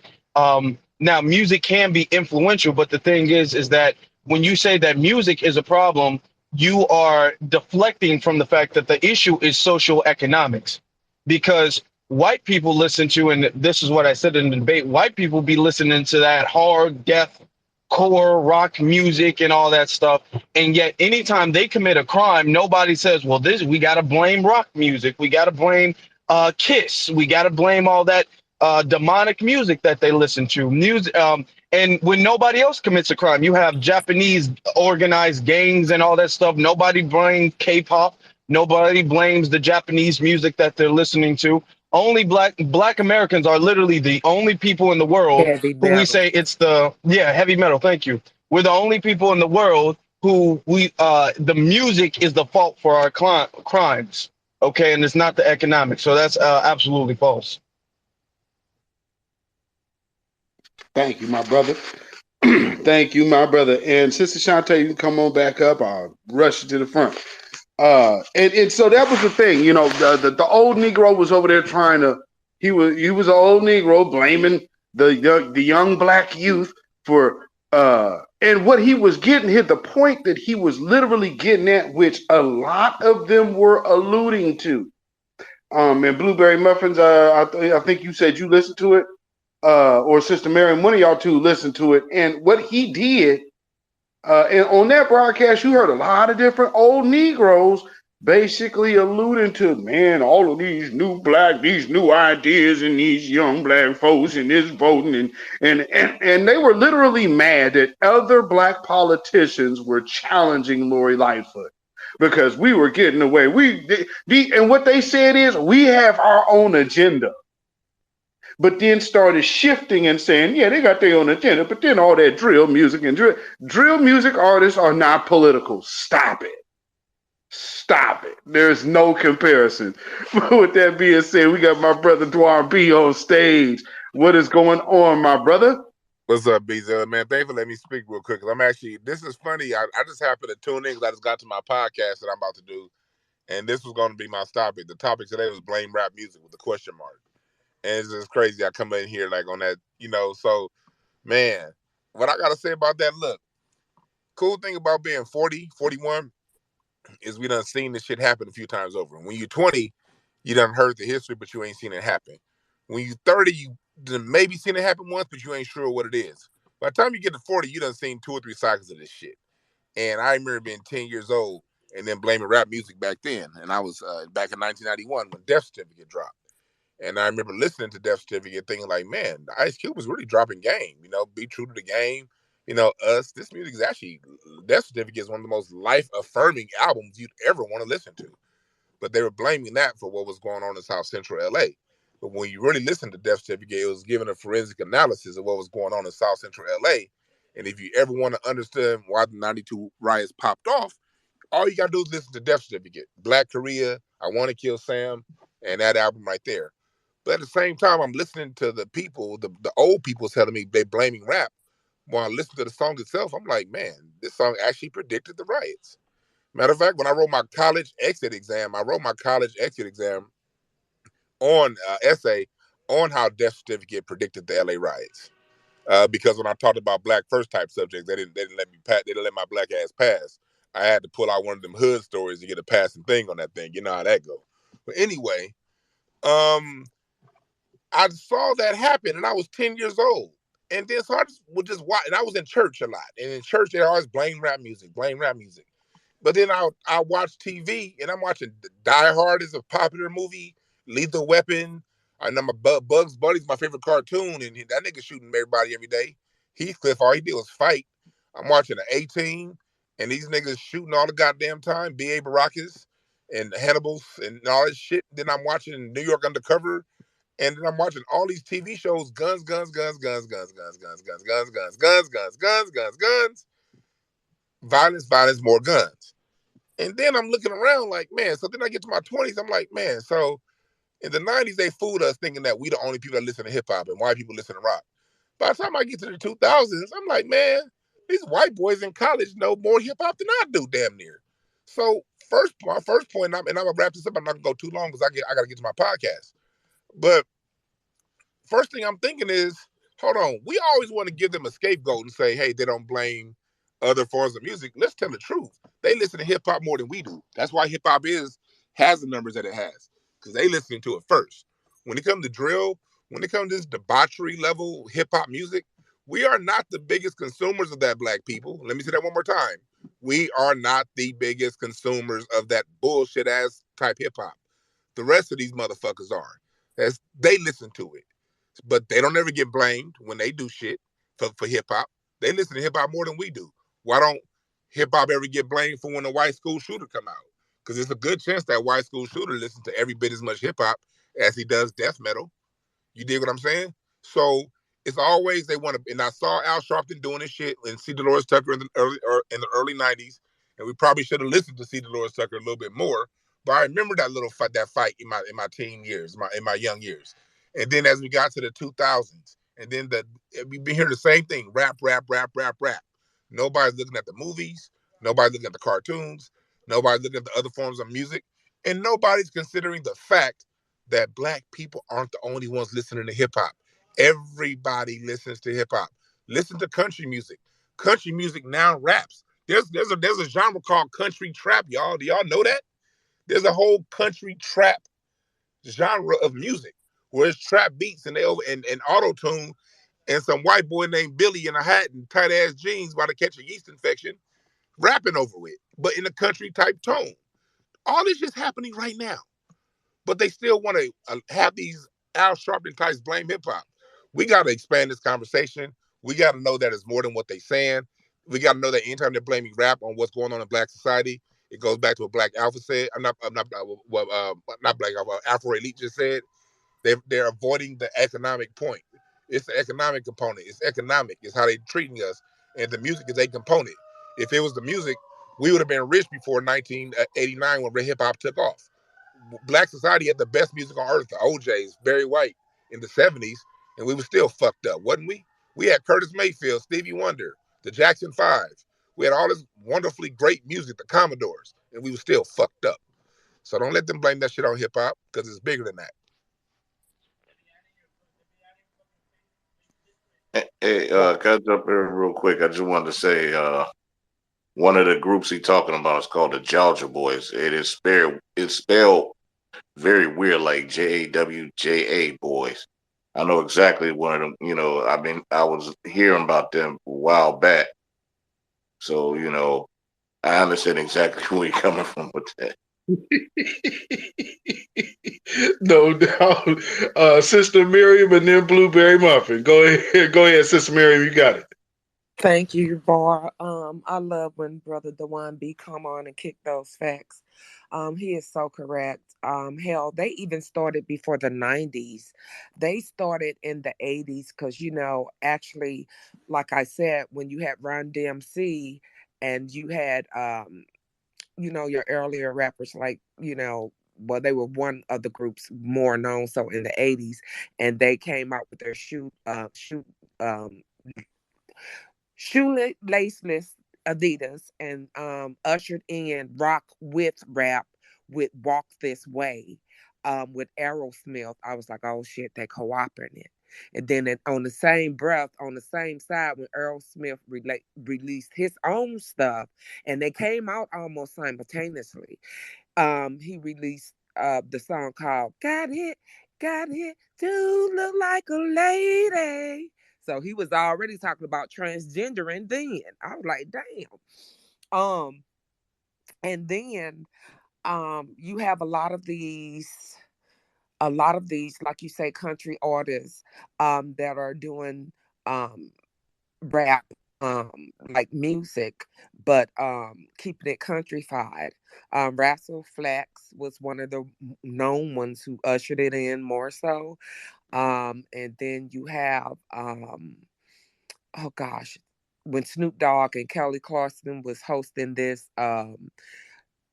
something music, and it was global, and you can vote for your own city or whatever, your own city or state or whatever, him and her hosting that.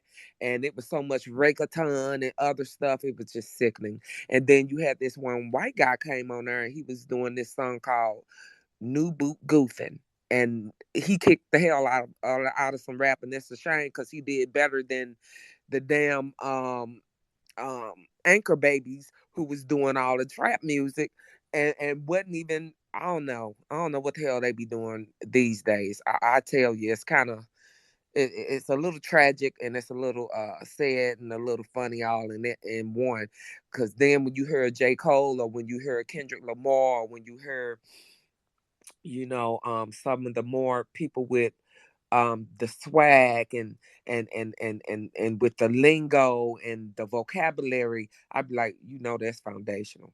You know what I'm saying? That's foundational right there. You could just tell our things from anywhere, because they could do music that heals and bring together, talk about love and be gangster all in one. Just like, Ice Cube and them did. I love Gorillas in the Mist. It's actually one of my favorite ones.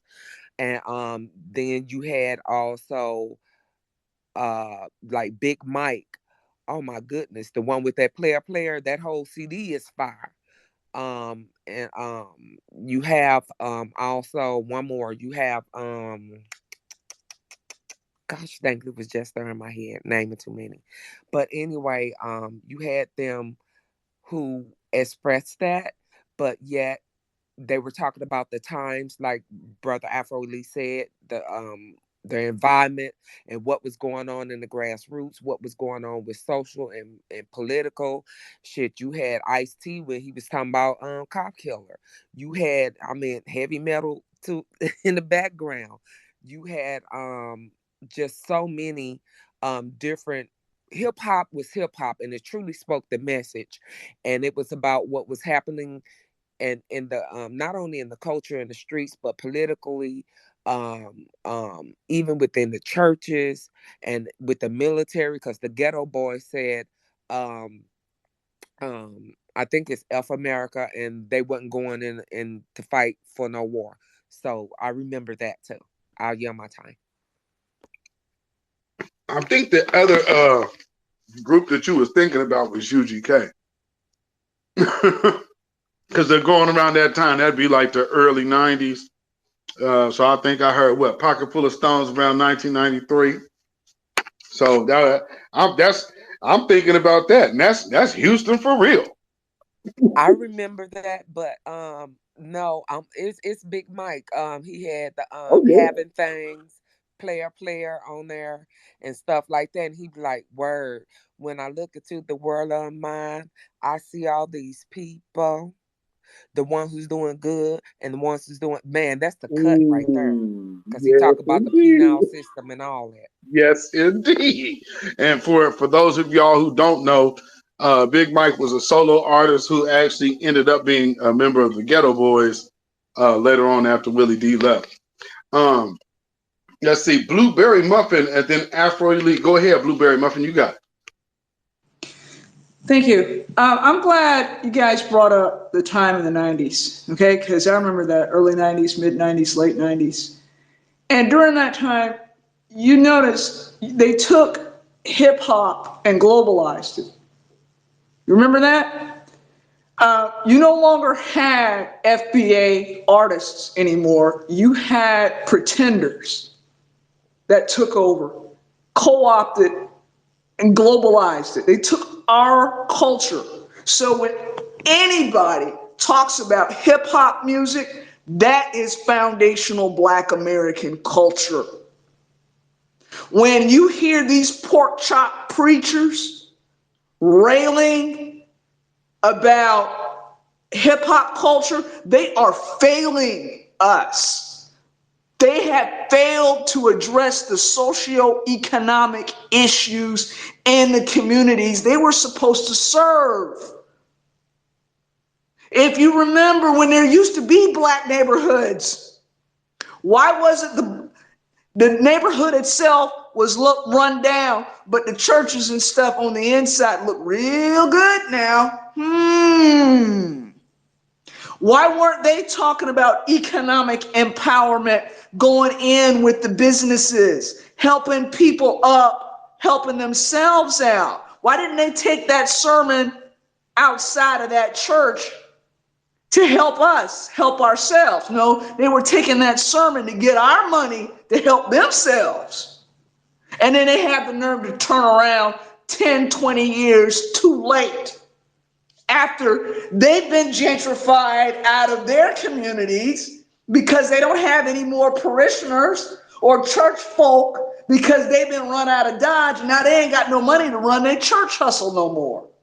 How disingenuous. Where were you when so-and-so was crying because her son was going down for 20 years? Where were you when that girl who got kicked out the house because her no good baby daddy beat her within an inch of her life? What about all these kids out here running around in gangs at 10, 11, 12 years old? And you wonder why people moved out of our neighborhoods.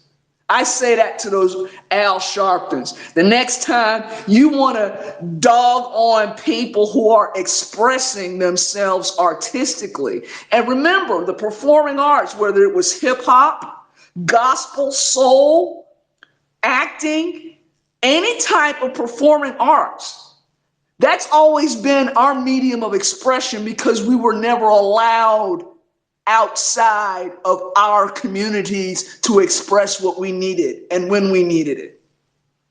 So the hip hop movement, yeah, I remember Curtis Blow and what is it? All those guys from the 80s. Okay, I remember Run DMC. Okay, I had their album Raising Hell. All right, for us old heads. Raising Hell. And yes, I did listen to Aerosmith. That Dude Looks Like a Lady. I got that album too. Okay. All right. Now, but I was serious. And when I go to this town hall in a couple of hours, and I listen in because there'll be some pork chop preachers there trying to, talk down and elbow reparations out. I'll just pull out the old Janet Jackson song, "What Have You Done For Me Lately?" And with that, I'll land. Facts. Big facts.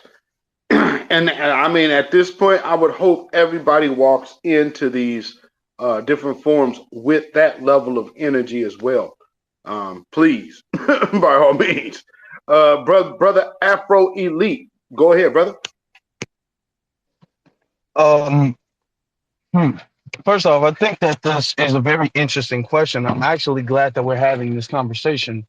If you guys remember a few years ago when like school shootings and mass shootings became a big phenomenon, a lot of people were blaming video games, and specifically they were citing Call of Duty and Grand Theft Auto.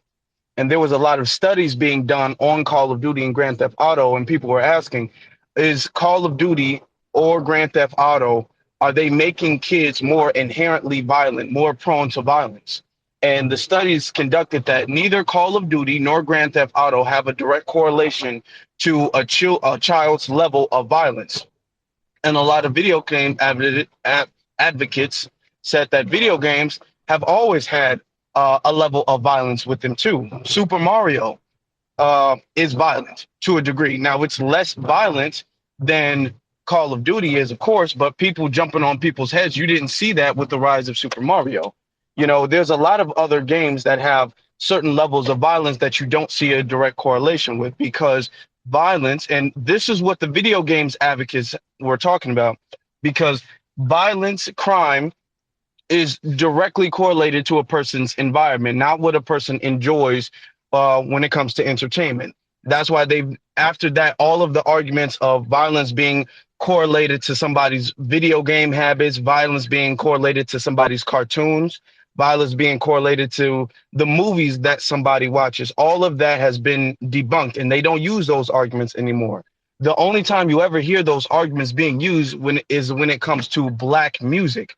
And it's not that Black people are the only people who listen to trap music. And to be totally honest, trap music is not a very popular genre of music for Black people to listen to anyway. But the reason why they're making those arguments is because Black people are the artists behind the music. And they know music has a big cultural sense to it. So when they make the correlation between look at the violence in the Black community, and then they point to trap music, they're trying to make a false association by saying that the music is a part of the culture, and the culture is really inherently violent. But when you look at all of the studies done on subconscious and people being violent, you can tell that the music is not making anybody more or less violent than any other form of music. It's just the economics and the environment that the people are raised in. Absolutely, brother. And that, I think that's purposely missed, of course, because when you have to address economics, of course, you have to address the repair. And that's one thing that I know, of course, this has been the biggest complaint for a lot of people. You even seen the tweet the other day from the the Caucasus Mountain woman who was talking about how her and her family has united to, you made a united decision to leave the state of California if reparations goes through. Well, leave the planet, bitch. But I mean, I look at it like this. Yes, bye, bitch. Die, bitch. They come out with it's just going to be so terrible. Well, let that be a lesson. That's something my wife said yesterday. She said, let that be a testament to how deeply they hate us. And that's the truth. Because if somebody is saying, we need to leave the state, family, do you understand how much these folks hate your guts? And you're talking about dealing with folks that literally will deal with you with a smile every day. And then say, don't call me the devil. I'm just saying, that's not a race-based thing. That's a cultural-based thing. You're culturally the devil. Ain't that something? I mean, again, now, I'm sure somebody would hear that. That's racist. No, I'm not saying but you're a devil because of your color. I'm saying your culture. your culture and your natural nature is that to deceive. So just I'm saying that's the devil deceiving. Simple. We just gonna keep it simple. But real quick, family, if you could do me a real quick favor, if you didn't know where you are, I'm flying solo today because Twitter is got my brother in arms, my co-host Black Alpha Network. Keep booting him out. He done went under a few different accounts and has tried to get up here, and it just will not let him on. So if you've seen him in the space and wondering why isn't he on stage, yeah, Twitter has been tripping heavy today. So if you could go to YouTube right now and go subscribe to my brother Black Alpha Network. He has a video with Dr. Kaba coming today at 5 p.m. Pacific time. That's 8 Eastern. So make sure you tune into that. You don't want to miss that. So when this space ends, you'll be able to go over there, get ready, get your popcorn, get a little snack, and go over there and go partake in the viewership with the rest of us watching my brother talk with Dr. Kaba this evening. So again, go to YouTube and subscribe to the Black Alpha Network YouTube channel. And then after that, go subscribe to the Beatzilla PDX official YouTube channel. And that's me, of course, if you didn't know. So if you could, and then also go subscribe to Dwan B, Afro Elite, and Torian Rain Reloaded, Kid Gravity Beyond. And also my brother Sage right here, go follow him on Twitter and go make sure you get all of the music of his that you possibly can. So yes, shout out to the fam. And again, we will get to Sister Miriam. Go ahead, Sister Miriam. Thank you. I see our brother Black Alfred just popped back in the room. Um, Peace and love to you, sir. And I know that you and Dr. Kaba is going to rock it this evening. And I can't wait to have one of the front row seats. I will be in the chats. I will tweet it out to the space. I will also share it manually to those who I know. Period. Um, to get back and on to what you were saying, you guys be bringing up so many wonderful points. Um, and I know Brother Sage probably don't remember me or know me like that, but I always, shout out support to him, Brother Eastsiders, just any of our beautiful, strong Black males. Of course, you, Brother Bcilla. Of course, you, Brother Black Alpha, and you, Brother Black Alpha. Where the where you go? Okay, I guess he had something to do, or maybe the room kicked, Twitter kicked him out too. Afro Elite, because we have to be unison and stand in arms, especially when we off-brand places or Twitter spots. I had both the pleasure and the pain the other day going into, I guess, this guy name is International, and I happened to be one of those people who went in that space. And I normally don't go in spaces like that. I always stick to usually our grassroots, but something say go in there for a second, because I seen a few brothers and sisters in there, and I just went in there. And when I tell you it was a rabbit hole, it was a rabbit hole. These white supremacists and these damn tethered class bumper groups and anchor babies were off the chain. But I came with that game. I came with that lightning, and I came with that slang. I put them in check. Very nice, nasty, very professionally, because they love to, do the racist trope. Well, you sound so intelligent. I am intelligent. How many degrees, you will never know, but I bet you I'm more educated than you trailer trash.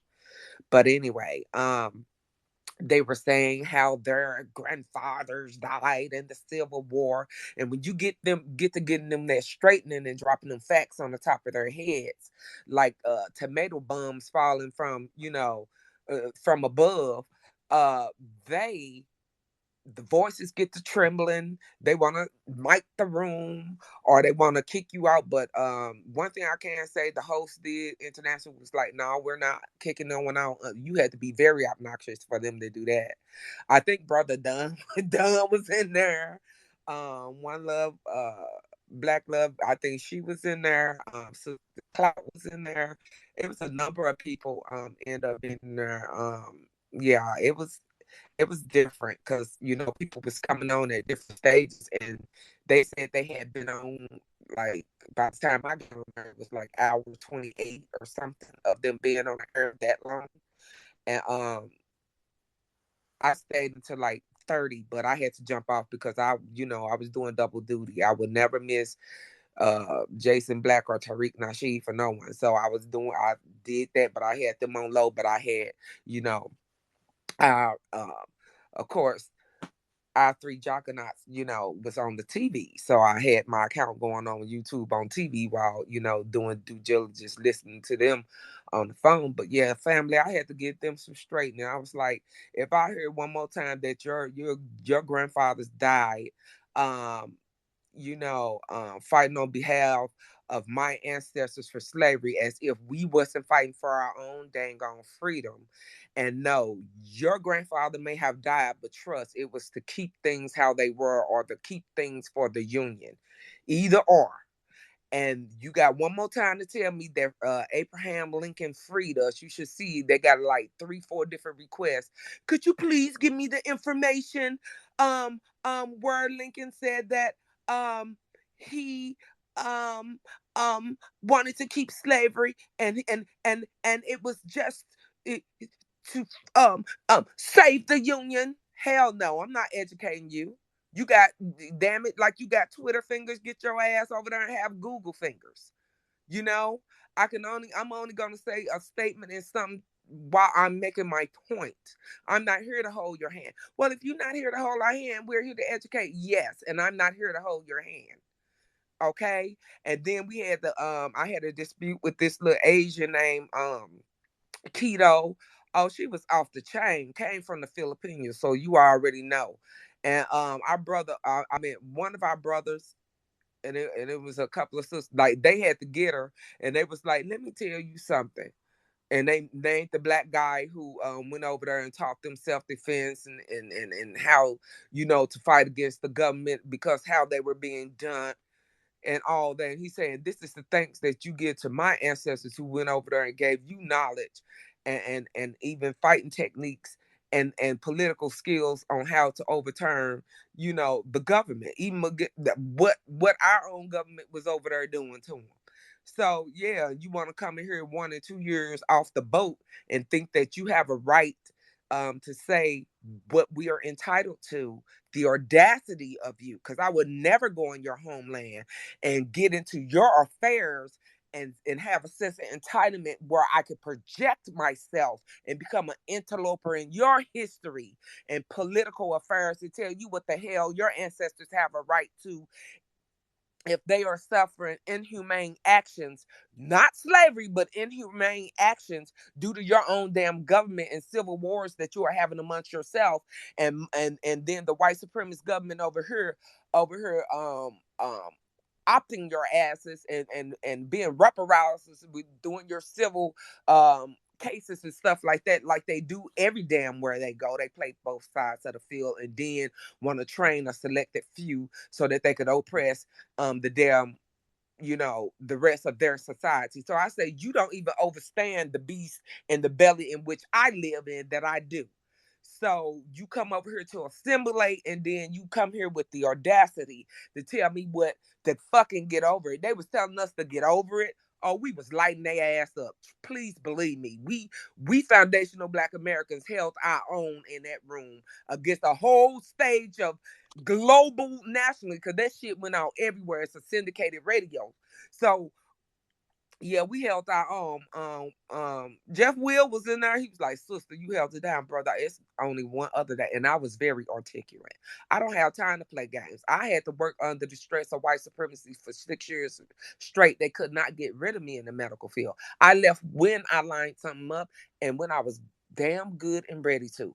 Baby, them heifers, them little pink plum-colored heifers was in there crying and shaking. I say, do she need a Xanax? What the hell is wrong with her? Why is she falling apart? We are at work.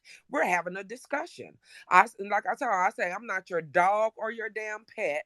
I'm not your damn husband or your child. You show more respect to your fucking dog and come in here and think you're gonna boss me around. I'm your equal, not your subordinate. You're equal, and you don't have any power over me, and I have a right to speak and be in these discussions because it's my First Amendment.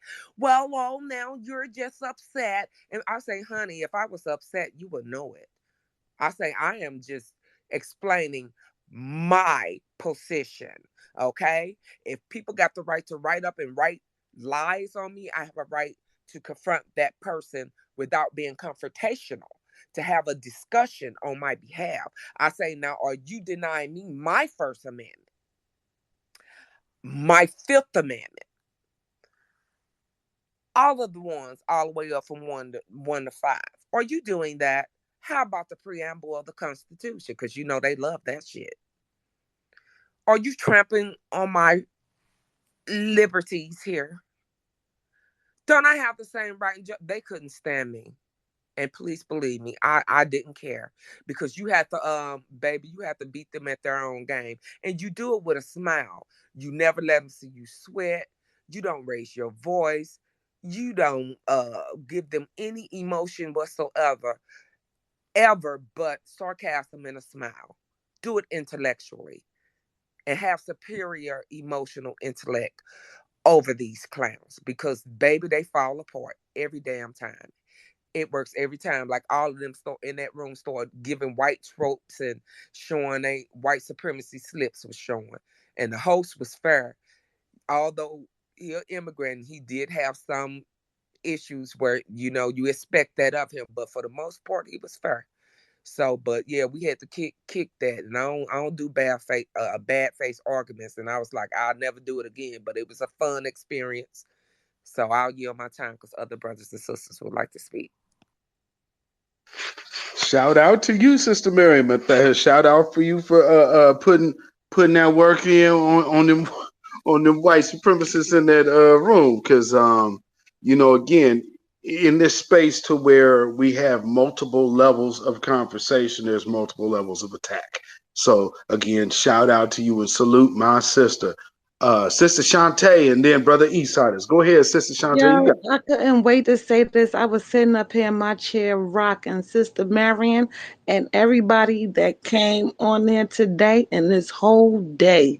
You know y'all made the news today. I think y'all was giving people so much work that y'all made the regular news on my TV today. I went to work, I came home. You know y'all asses is up here on TV talking about reparations and people talking about this. They actually putting everything into point right now. Like they start showing everybody pictures. Black people built this thing. Did y'all see this shit on news like about 45 minutes ago? I don't know what kind of work y'all did today, but I salute all of y'all and I thank all of y'all. Sister Mariam, if you gave them that work, I love you and thank you. And everybody else up in here, thank y'all. I'm tired of us being divided. Like, we got to be in this group, this group. Nah, we got to get together and get this damn money. Ugh. Yo, y'all made the news from California all the way to Jersey today. I respect y'all. I thank y'all and thank y'all for everything y'all do. Whoa. I'm sitting up here on the phone with y'all and sitting up here watching the news. And I'm like, hold on. It came on. And there y'all was. The same people that I'm sitting up here talking to right now. I got to tip my hat to y'all. I owe y'all more than tipping my hat. And if I had everything, I'd give it to you. I don't know what the fuck happened, but I thank y'all. And thank y'all for always holding us down. Thank you. Thank you so much, sister. And also, shout out to Brother JoJo for keeping us abreast of this O&B situation to begin with.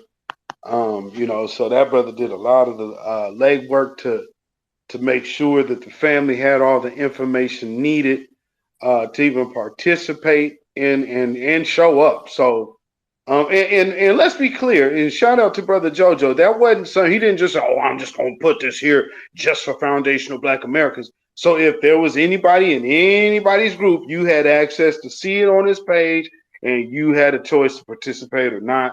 Of course, there will be more hearings going on. I guess today is the first of 3. But I mean, like I said, just sitting in and listening to these different different people, especially the different nationalities and their whole agenda. It was very. I hope a lot more folks start tuning in because it'll kind of get you used to how other groups are actually moving, because we don't get a chance to experience other groups' inner politics like in that OMB thing. So, if you haven't got a chance, I think it's on YouTube now. Go ahead and try to peep that out if you get a chance, and just see the different. Like, we know what we gonna say. We know what our agenda is. So we got Freeman, ADOS, Black America. You got everything. We already understand that conversation. So I wasn't really tripping off of that. I expected to hear everything there, and everything was actually still pretty laid out very well. However, what tripped me out was all of those other groups. And then also the Puerto Ricans really trying to low key become black. But, just peeping all of that stuff out, family, it is, shout out to all of y'all who spoke. Y'all put y'all foot in the world's ass today. And I guess actually shout out to all of y'all who was listening, because obviously the numbers of the listeners, because again, that you got actual, those are folks, we all called in. So what that say? So that means that we were able to make a dent today. So shout out to everybody once again. Give yourself a round of applause, because that is from the grassroots on up. That ain't no gatekeeper. That's you. That's y'all, family. So shout out. Beatzilla, can I say this one more time? Go I ahead. don't know what y'all did, but I love y'all. Thank you. Thank all of y'all. Y'all didn't stop. Today came out to be magnificent. I came home and I seen my TV. And I'm like, these are the same people that I sit up here and talk to on a regular. Y'all didn't make local news. Y'all made the whole country of America news. I salute y'all. Thank you. Major. With that being said, brother Eastside, is this on you, my brother? You know what? I'm gonna have to call our sister Miriam the jar. Black out for the can of Red Bull, she's the jar. Like the old school used to say, man, gonna lock up thunder and handcuff lightning. That's exactly what the fuck she just did, goddammit. We just gonna put that out there. All right. And hey, I'm not opposed to her having a seat as a co-host too. I would actually like for her to be the co-host, but that's your choice, my brother. That she puts that in. She put that in heavy. We gotta tip our hats off and give a B1 salute to her. You know what I'm saying? Because when it come down to it, she's the heritage in our generation, as far as I'm concerned. And speaking of our can of Red Bull, I'm gonna drop down and see if our brother can get in. All right. Yes, indeed. And a matter of fact, I was about to ask you, Sister Miriam, if I could co-host you, if I cannot get my brother up here. So if you don't mind, I will shoot you a co-host. And let me see if I can get my brother up here. I think it is it Blueberry Muffins or Miriam? Go ahead, Blueberry Muffin, while I'm getting Miriam set up. Go ahead, Blueberry Muffin, you got it. Hi. I just wanted to say thank you for everybody. Thank you to everyone. Thanks for listening in and thanks for participating.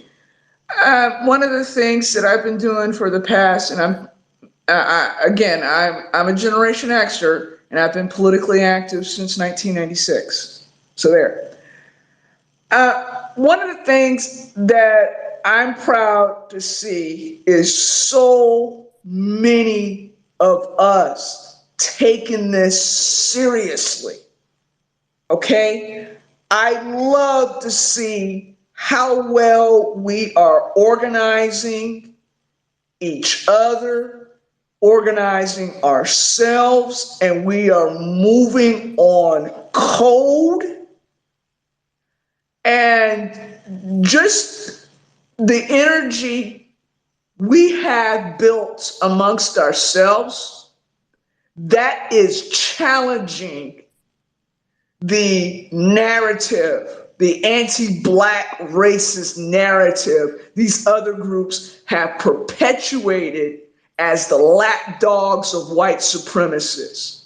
That energy changed, okay? Even if you just listen for a short period of time, maybe 10, 15, 20 minutes, or there was a couple of sisters who listened to it for a whole hour. If you listen to me and you heard my real name and you heard how I speak in my professional tone, no, it is not a white woman, okay? And I will say this, and I have to commend especially the younger adults, whether you're millennials, younger millennials, Generation Z, Generation Alpha. Let me tell you something. You guys are telling the old heads, our parents and our grandparents, we ain't laying down, rolling over, and taking the shit no more. And the way that you are moving together in a direction with that energy is making the Al Sharptons reevaluate why they're doing what they're doing. Okay? You're saying you can't sell us down the river no more. You can't do that plantation nonsense anymore. Ooh, I was so proud. And let me tell you something. Those other pocket watchers, those looky-loos looking for Blues Clues, now they got to change their script. Now they got to change their narrative. Now they got to go back to the drawing board and figure out something else that they got to do. And those people who run and took that stuff back to white zaddy, white mammy, and all that, let me tell you something. Now they're empty. They got empty pockets. They got empty hands because they can't point at us and laugh and say those despicable things that they used to 20 and 30 years ago. Because what is it? Rent's due. Time to pay up. Thank you very much. Have a great day, everybody. You too. Have a great day and a blessed day, sister, as well. And fire as always bringing the heat. Sister Miriam, go ahead, sis. You got it. Oh, I was just enjoying everyone, and thank you so much, Live. I appreciate you too, sister. You always give the praises and give us our flowers while we are around, but also, as Brother Beatzilla so pointedly pointed out, we have to bow and give and tilt our hats and give a round of applause to JoJo. That young man, the work that him and Afro Elite does, especially for our one brother that's locked up, Ogun, I mean, we truly tilt our hats to them. But JoJo, he single-handedly been pushing and reconnecting back with both B Seal and Brother Black Alpha to keep the OMB in the jumbotron and things of that nature.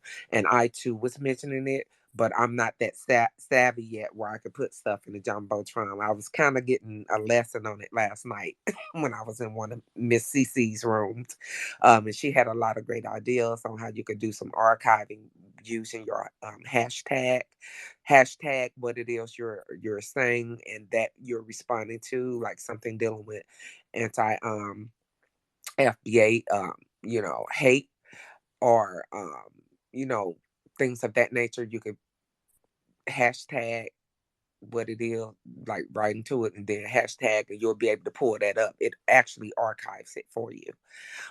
So I was learning that. So I was like, okay, girl, that was interesting. And then she was telling people how to put stuff in the jumbotron, but I don't recall it because that was a long night for me. And but yes,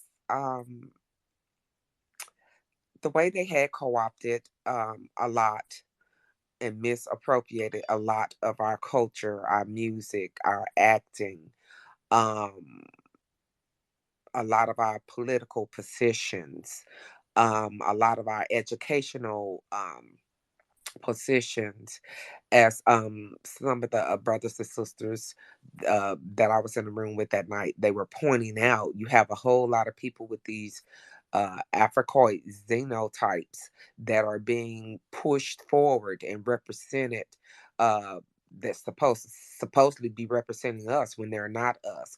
The cosplaying has got to stop. Um, Enough is enough, and that is not our standard of beauty. I mean, I'm not going to call them ugly. I mean, there's beauty everywhere, but that is not our type of beauty, honey. We're outstanding. We're remarkable. Yes, I'm biased because I know we are the shit, both men and women. And we have every right to be because we set the standards of beauty and always have. So I'll yield my time and let someone else come up to speak. The floor is open. Please raise your hand or request to speak. And Brother Black Alpha, I did send you an invite to speak, but I guess it's not activating. Yeah, it's we have been having a hell of a time today. One of those days, trying to get my brother up here on stage. You guys have seen it where it's been the reverse. I've had hell getting in, so you know how that goes. If we were up here talking about nonsense, we'd have no problems and we'd be able to run spaces for days. But when we start talking about impactful information and transformation, that is when they want to interfere. But once again, ladies and gentlemen, thank you for tuning in to the Certified Truth. That is myself, beatzillapdx official, and my brother Black Alpha Network, who Twitter's got him in like the Twitter matrix trying to get up here. And we have our honorary co-host, Sister Miriam. She is sitting in today. And man, I appreciate everybody that's came and spoke. We're gonna go a little while longer. Because one thing I also want to again go back to is the reasons that at least I feel, and I want to know how y'all think at this point. Should we look at the terms of people of color and minority as anti-black terms? Because we have all of these other groups, which as soon as they get a chance to get in front of a mic to look at their own interest, we don't get mentioned. But as soon as we start mentioning our own interest, then all of a sudden everybody starts coming out the woodwork. Another thing I want to point out, people often say we can't get things like reparations. I saw somebody say that today and said that it was because, you can't get anything based on race. Reparations is not a race-based policy. It's a lineage-based policy. And lineage-based policies are historic in America. So there's no question. So, when people come to you and start trying to change the conversation, well, they can't do anything based on skin color. They can't do anything based on race. Nothing about our claim has anything to do with skin color or race. We are talking about, I hear people talking about bloodline. Well, this is a bloodline affair because you're talking about lineage. So what are they saying? People who can trace their lineage back. You're not tracing your color back. You're not tracing your race back. You're tracing your lineage. So with that being said, when people come to you talking about race, that is a disingenuous argument to begin with because they already know your claim is not a race-based claim. However, you see a lot of people of color, these other minorities which, you know, up until yesterday was saying, hey, we're all in this together. It's black and brown, you know, and Afro Latinos, we're black too. Well, we had one Puerto Rican woman, one mixed Puerto Rican in there today. Oh, we, you know, and we shouldn't just leave out the Afro Latinos and the white Latinos. So what they wanted to do, these white and these Afro Latinos, I'll say these white Afro Latinos, what they want to do is they want to be able to dip into being a white Latino and being an Afro Latino at the same time and saying, you know, it's not fair that we get cut out of all the white benefits. Because that's what they were up there complaining about. Now you got all of these black folks in here trying to compete for this the way we're designated, and you got these Latinos coming in there trying to say, well, we need to be white and black. I don't know. I caught that woman. Did you catch that, Sister Marion? I did catch some of them, and let me see. I did catch actually quite a few of them, and this is my take on it, brother, because boy,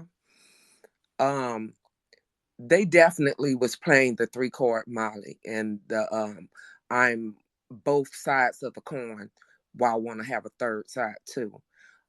They definitely was caping to have their own ethnicity put down.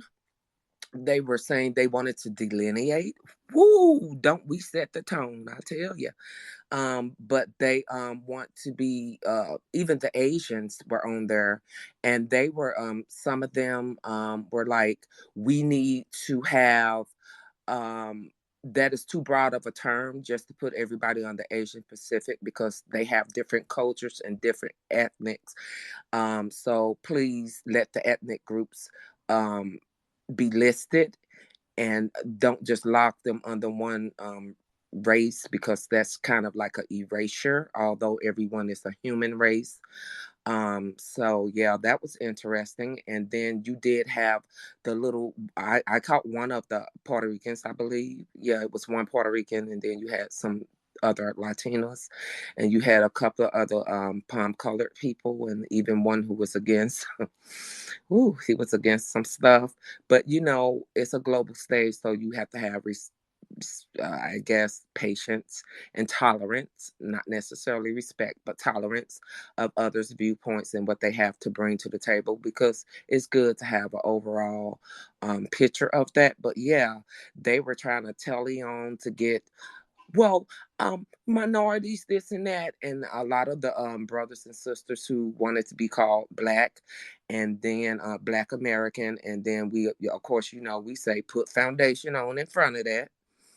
But then it was like, well, we don't want to become a hashtag or this, or because of course they were shooting shots at both ADOS and at Foundational Black Americans, when Foundational Black American, as we stated so thoroughly and so pointedly numerous times, encompass all that falls under the umbrella of Black. It encompassed that.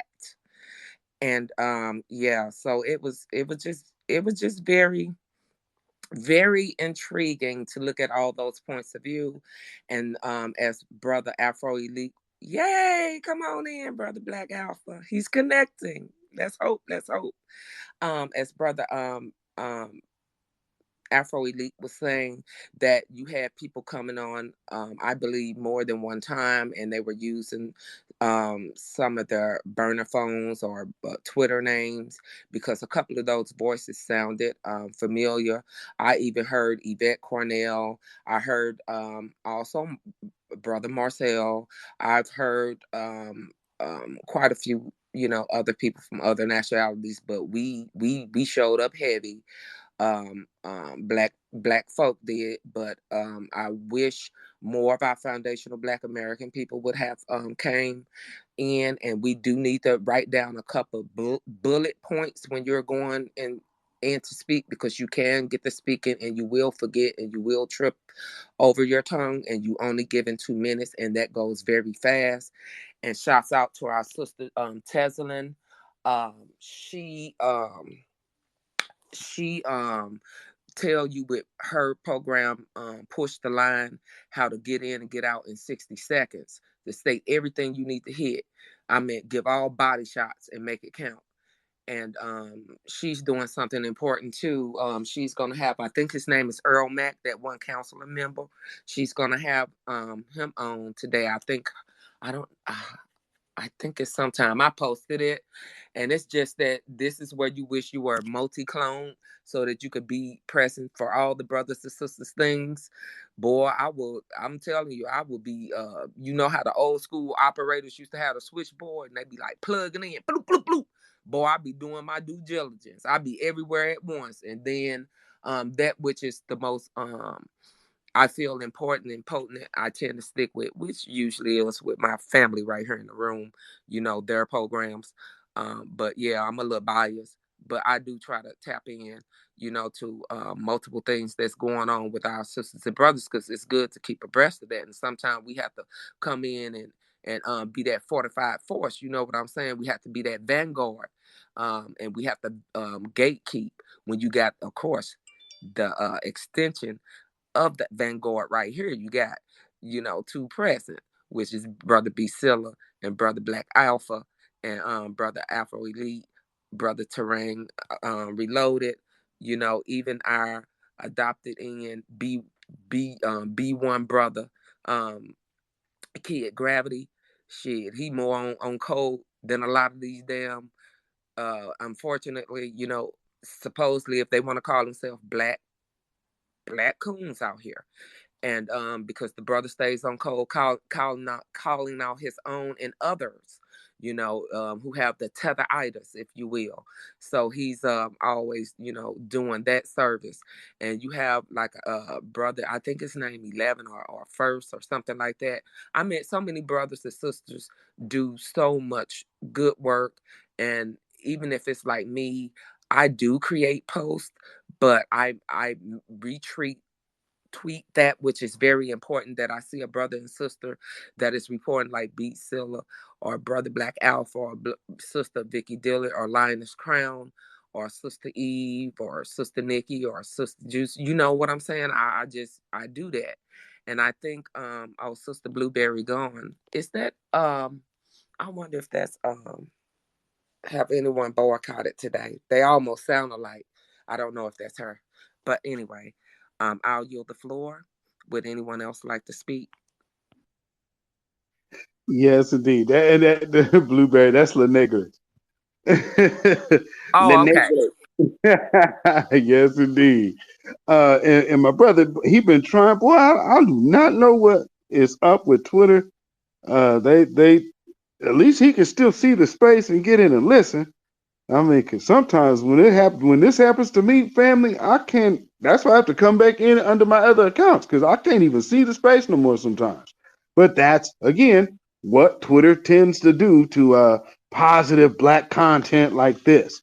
And another thing that I was noticing with the people taking the little shots, it sounds like organized confusion. And then it's organized also again, moving into the direction of like when you're trying to put targets on people or you're trying to discredit a movement. And so, like I said,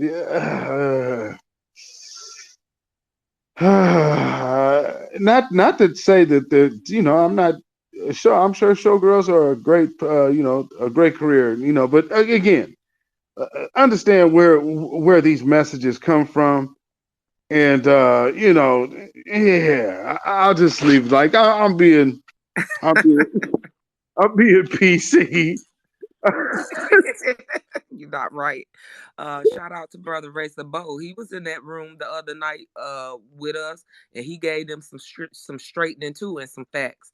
So yeah, boy, we had to, I'm telling you, we didn't care if you what you claim to be. If you were black, we were united. If you foundational Black America or just Black American, period, we were united against them in that room on that global stage. And we dealt with a lot of Beckys. Let me tell you, boy, we dealt with them. We dealt with all forms of tether class, no matter what their complexion or ethnicity was. We checked them. We G-checked them. Good. And you know what I say about white women? You know, I believe white women are the most dangerous tether because they're the tether that gets to skate, but they get the most benefits of being close in proximity to women. Because see, here's the thing, and sisters, I always say this often, but you know, for those who have never heard me say it, when these women say women, that does not mean black women. That means all other women except for you. So that when these white women be getting out here, oh, well, women and women everywhere, that means all other women outside of black women. Because think about this. Black women now that especially with the Instagram wave has pretty much changed the dynamics of what people view as beauty. Because remember, beauty was dictated by the machine. Now beauty is dictated by the people to the machine. So if you go to an Instagram situation, why do you think them white women was complaining about image and all of this? All that shit be coming from them white women now on Instagram because they got to look at your asses. They're looking at everything that they can't compete with. And then, you know, oh, okay, this is flooded in my timeline. And then, oh, here, oh my God, it's more black women. Oh my God, oh, even more black women. Oh man, where's the hair?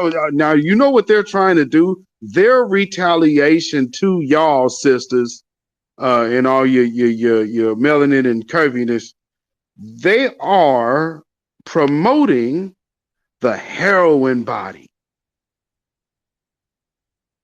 I kid you not. They are literally promoting a junkie physique. Hey, women, go look like you're on drugs. If I may interject on that point that you're making Go right there, ahead. Brother B. Silly. Go ahead. Remember Tweety, the model Tweety, the little blonde boy looking, Yes. heroin addict looking? Yeah, they started that with that. And any black woman, I'm not trying to be funny, I'm not trying to crap on anyone or but you are misled and lost if you are a black woman and consider yourself a feminist. It's an oxymoron. It's very ironic. It really does not comply to you. Those were daughters of the Confederate who jacked the idea from foundational black American Sojourner Truth, okay? Because she was the one saying, ain't I a woman? And she was talking to the white male counterpart of the so-called women of the feminist movement. Because how the hell you gonna take all her speaking points and pretty much what she wrote up and start a movement with it, but did not include her? These you got to understand, they are the feminine side of white supremacy. Never forget that. And both her and her male counterpart are the biggest recipients of welfare and affirmative action. Oh yeah, we got to talk good about that too. You know, affirmative action, and we were saying how, you know, minority needs to be taken out, and people of color need to be taken out, and things of that nature, because that is co-opted and used as a means to undermine the foundational black American of this country. So yeah, we were saying that we are the indigenous people who are the foundation of this country. We existed before Columbus. We existed before the Red and the Mongoloid and the $5 Indian that you know today. We existed before that, and some of our ancestors come from chattel slavery. So we have a very unique perspective, and we have a right to gatekeep and close the circle to keep them from erasing who we are. I'll yield my time, Brother Eastsider. You got it. If you don't have nothing more to say, Brother B. Silly. No, go ahead, Eastside. You got it. You know, this puts this in perspective for me. The things y'all saying, just like what our sister Marion was talking about in the medical field, how they was trying to come at her passive aggressive, basically. You know, saying, "Oh, you're angry." Bitch, y'all just want her to suffer in silence like y'all do all of us, and that's just not gonna happen. That ain't gonna keep happening like that. See, when they do it like that, they want to try to see if they can get that type of response out of us to justify their already existing hatred. And they think that we don't notice. And it's one thing I learned about people these days is that when they figure you don't notice, they'll keep it up because you're not saying anything you don't notice. But we do notice. We just don't say anything, but that has to change at some point. So that way everybody know where that line is. We tell them up front that this ain't how this gonna go down. And then we stand on that. Our problem is, we happen to have this thing where we want to do victory laps just before we get to the middle of the race, and we got to stop doing that because we find ourselves ahead. We want to try to celebrate. We celebrate when it's over with, and then we go back to work. That's how that's supposed to go. When we get them tangibles, we gonna start nation building. Right now we need to formulate the blueprint for nation building. So that way, once we get those tangibles, we can keep it pushing. At some point, we have to be able to deal, as the people on this level, we have to make sure that we come together for something constructive rather than, the bullshit. I'll land there. Thank you for that, Brother Eastsiders. And just like I said, when we were in that other room the other day or night, I meant, man, it was a long space. And they were like really at it for a long time. It was under first they start with the insurrection of January 6th. So I missed most of that, but I did come in like I said, hour 27, 28, somewhere up in there. I know I was on there 3 hours. It was up to 30 by the time I left. Um, and I just went on and tapped out because I was like, you know what, that's enough of my time because I don't have time for the racist tropes and tropes that they give um we done check them and correct them and everything else. It's just bad faith arguments at that point because they're gonna find a way to do backhanded compliments and in the same breath, well, I have a black nephew and I'm white and Latina, the co-host. This is her, Magna, or whatever the hell her name was. Boy, she had one of the shakiest voices and I always want to cut you off. I said, let me tell you something. You didn't cut off Daisy, who was the damn Latina teacher who talking about I feel for the blacks. And I say, lady, it's not that much, it's not that many Kleenexes in one box for what you feel right now. You know what I'm saying? Um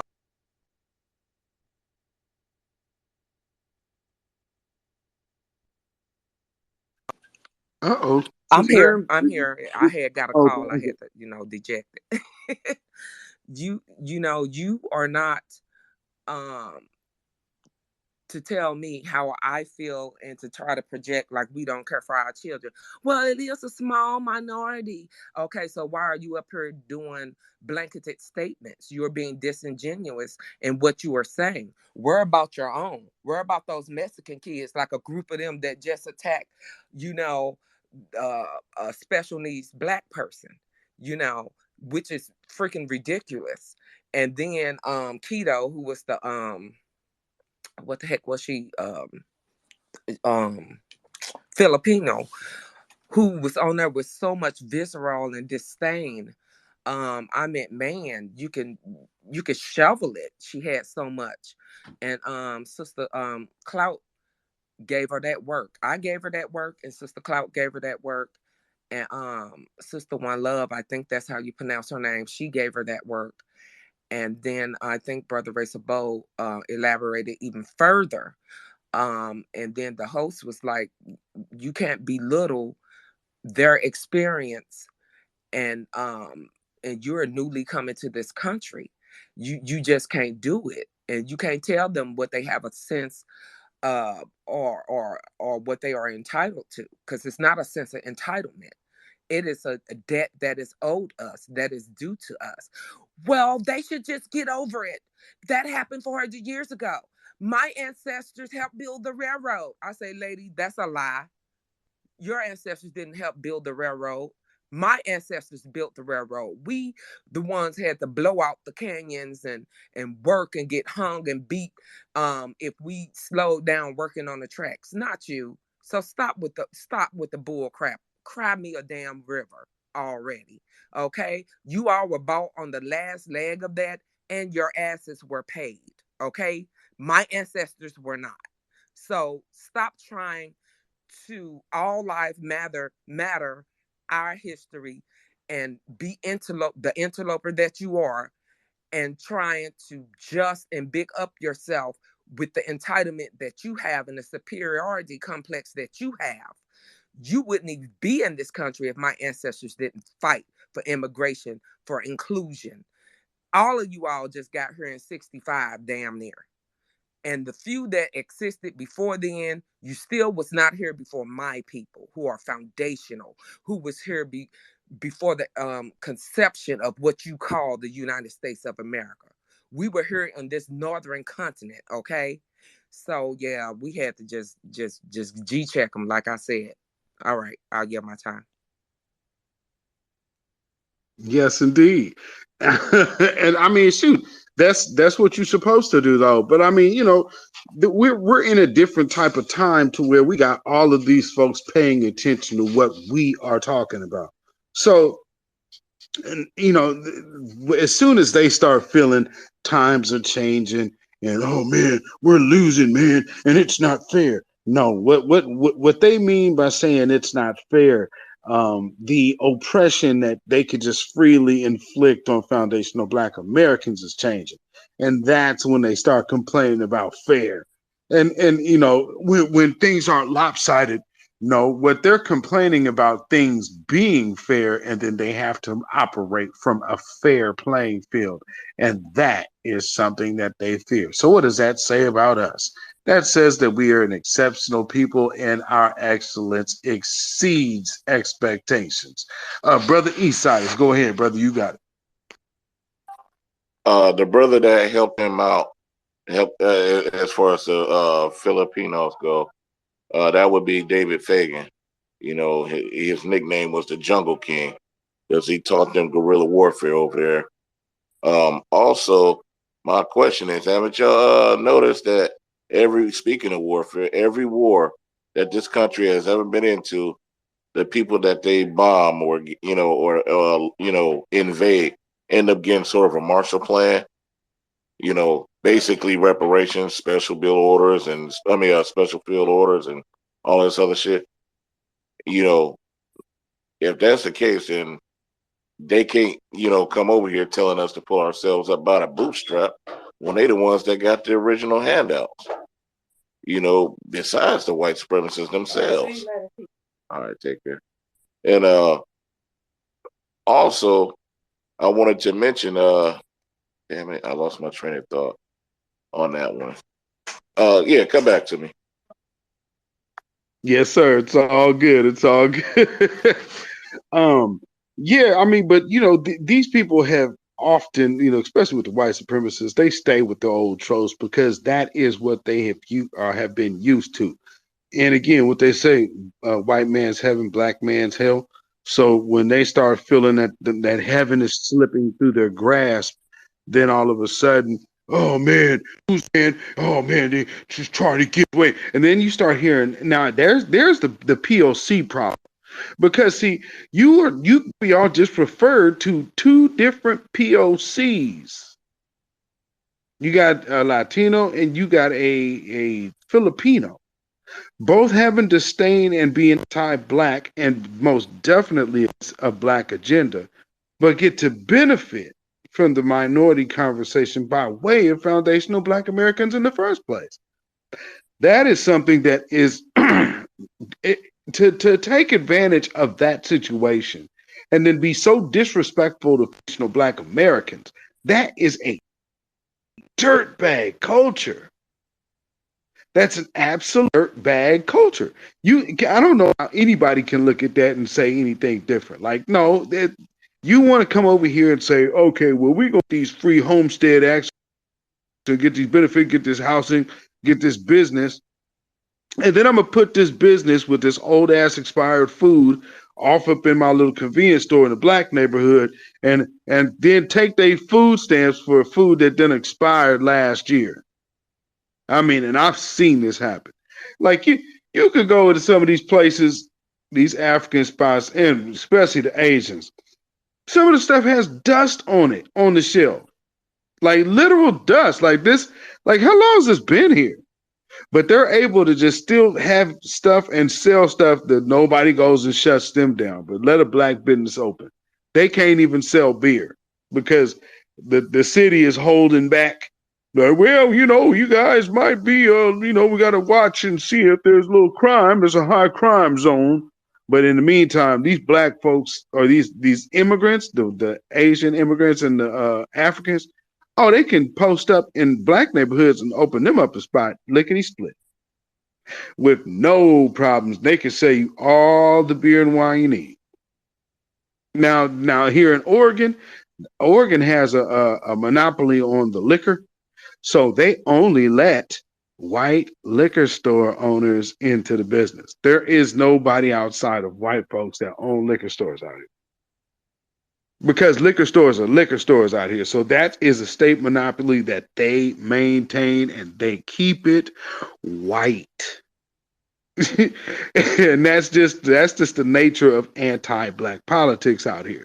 So one of the things that we have to address is the people of color and the minority, and we have to get those people out the paint.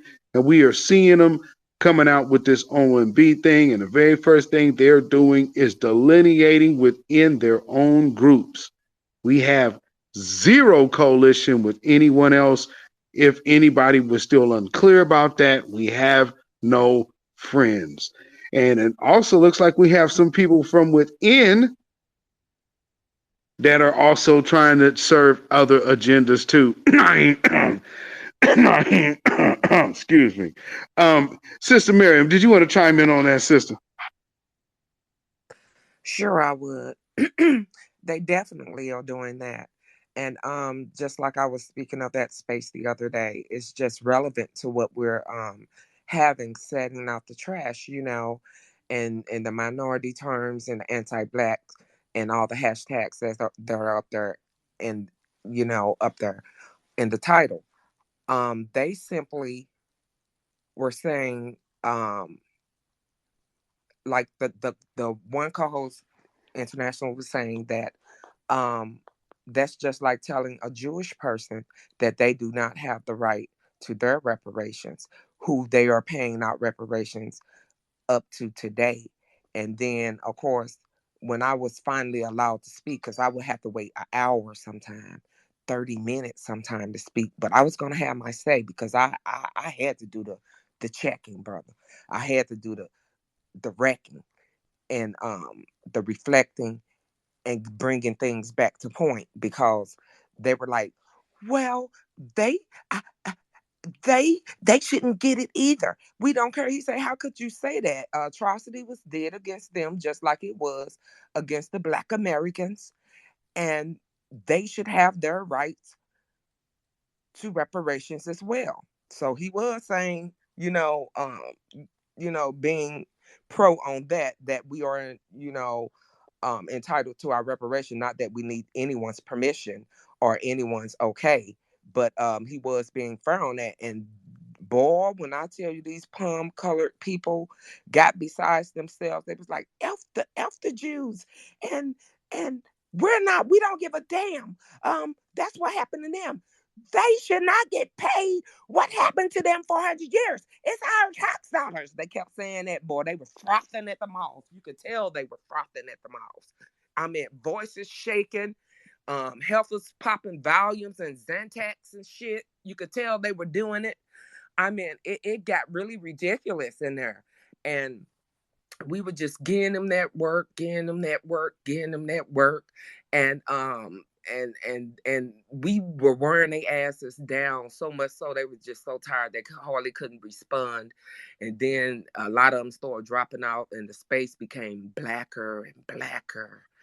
And then of course, new blood kept coming in, blacker and blacker. And then of course you had the palm colored people coming in and some of the other nationalities. And Oh goodness, it was this one Chinese dude. Oh my God, he was such a white supremacist that it didn't make any sense. We had to give him that work too.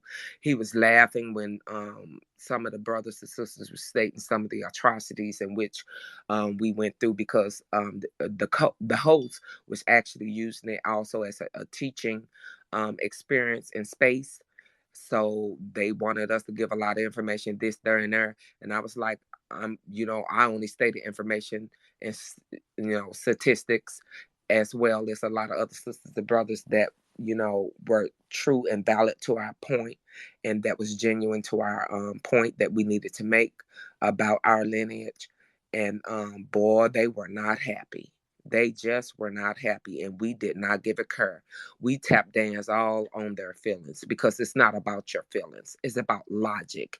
It's about our story, and like he and his story and her story in between, but our story. Because a lot, like I told them on that space, a lot of what is depicted as history has been manipulated. It was printed out by those who were the victors, and anytime history is printed out by that, or the class that is in the ruling position and that are the victors, you are going to get half of the side of the story, if not anything dealing with the native or the indigenous people in which they inflicted the atrocities on, when they murdered and stole and raped from them. So I'll yield my time, Brother B. Seller. There you go. I didn't mean to put my hand up. I was actually hitting the 100 emoji. But no, I totally agree with that. And I would advise, and my suggestion to everybody is to do the same, just like with Sister Miriam, Eastsiders, Racer Bow, and everybody that called into the OMB today. Stay on these folks' necks. Because again, sometimes it's a war of ideas. We battle on multiple fronts, and we have anti-blackness on multiple fronts. And one of the fronts we do is public idea and the public suggestion phase of the game. So you have a lot of these spaces that are, and as they obviously they were trying to kind of do a little beta test, I guess, as well, and just seeing where people's heads are at and see people's minds are at, and also seeing the level of information that could go forth. And you can also see that there's just a bunch of racist idiots out here. Um, so with that being said, family, we're gonna get ready to wrap this space up here. But one thing I do want to do, I want to let y'all know we have a special space coming Friday. We have a very special space coming this Friday, and that will be with none other than Dr. Randy Short. So we will be having a space right here Friday afternoon, the same time, with Dr. Short. We're going to go over some ideas and also highlight his books. But he also has some ideas, and also, again, how integration has not helped us. So again, like setting out the trash, we have to understand how integrating into these POCs, minorities, and whiteness in America, all that assimilation has basically caused us nothing but harm. So we're going to be here Friday to talk about that. But with that being said, I want to let my co-host and Eastsiders go ahead and give your last words, and then I'll go ahead and wrap up. So Eastsiders, go ahead, brother. The bottom line is this, man. I don't want to sound like a broken record. We got to keep, like you say, keep our foot on their necks, man. We got to make this happen. We got to. Ain't other choice. Like our brother Black Alpha always say, this is the 11th hour, man. We right there. We on the cusp of it. We right there. We so close. All we got to do is stay the course and don't let nobody take us off our square for any reason at all whatsoever. We got a lot of vets in our community, our FBA family, that didn't fought wars, and we didn't did the damn thing time and time again. Just like we have our mission parameters and our objectives and everything that we got to complete on that field, we got to do it here. Because ain't no bigger battlefield in this world than the one we facing right here, right now, in the belly of the beast. And that's what we got to. That's how we got to look at this. We are in a war. You know, and when in war ain't no breaks, ain't no timeouts. You know what I'm saying? Ain't no crime file. You just get the damn thing done. Once you get done, you go back home. You know, after you know get debriefed and everything, go back to your forward operating base, and if need be, you know, you can go ahead and get shipped on home. Get ready for your rotation. At the end of the day, you know, we all we got. We got no friends. We got no allies. All we have is interest. I'll land there. Facts. Facts, my brother. Shout out to you, brother Eastsiders. Sister Miriam, it's on you. Indeed, Brother Eastsiders, well put. We definitely have to keep rallying and keeping our shoulder to the grind and our ears sparked and our eyes open and keep our eyes focused on our goals that are ahead and do what is necessary. If you're going to bellyache, do it in the privacy of your own home.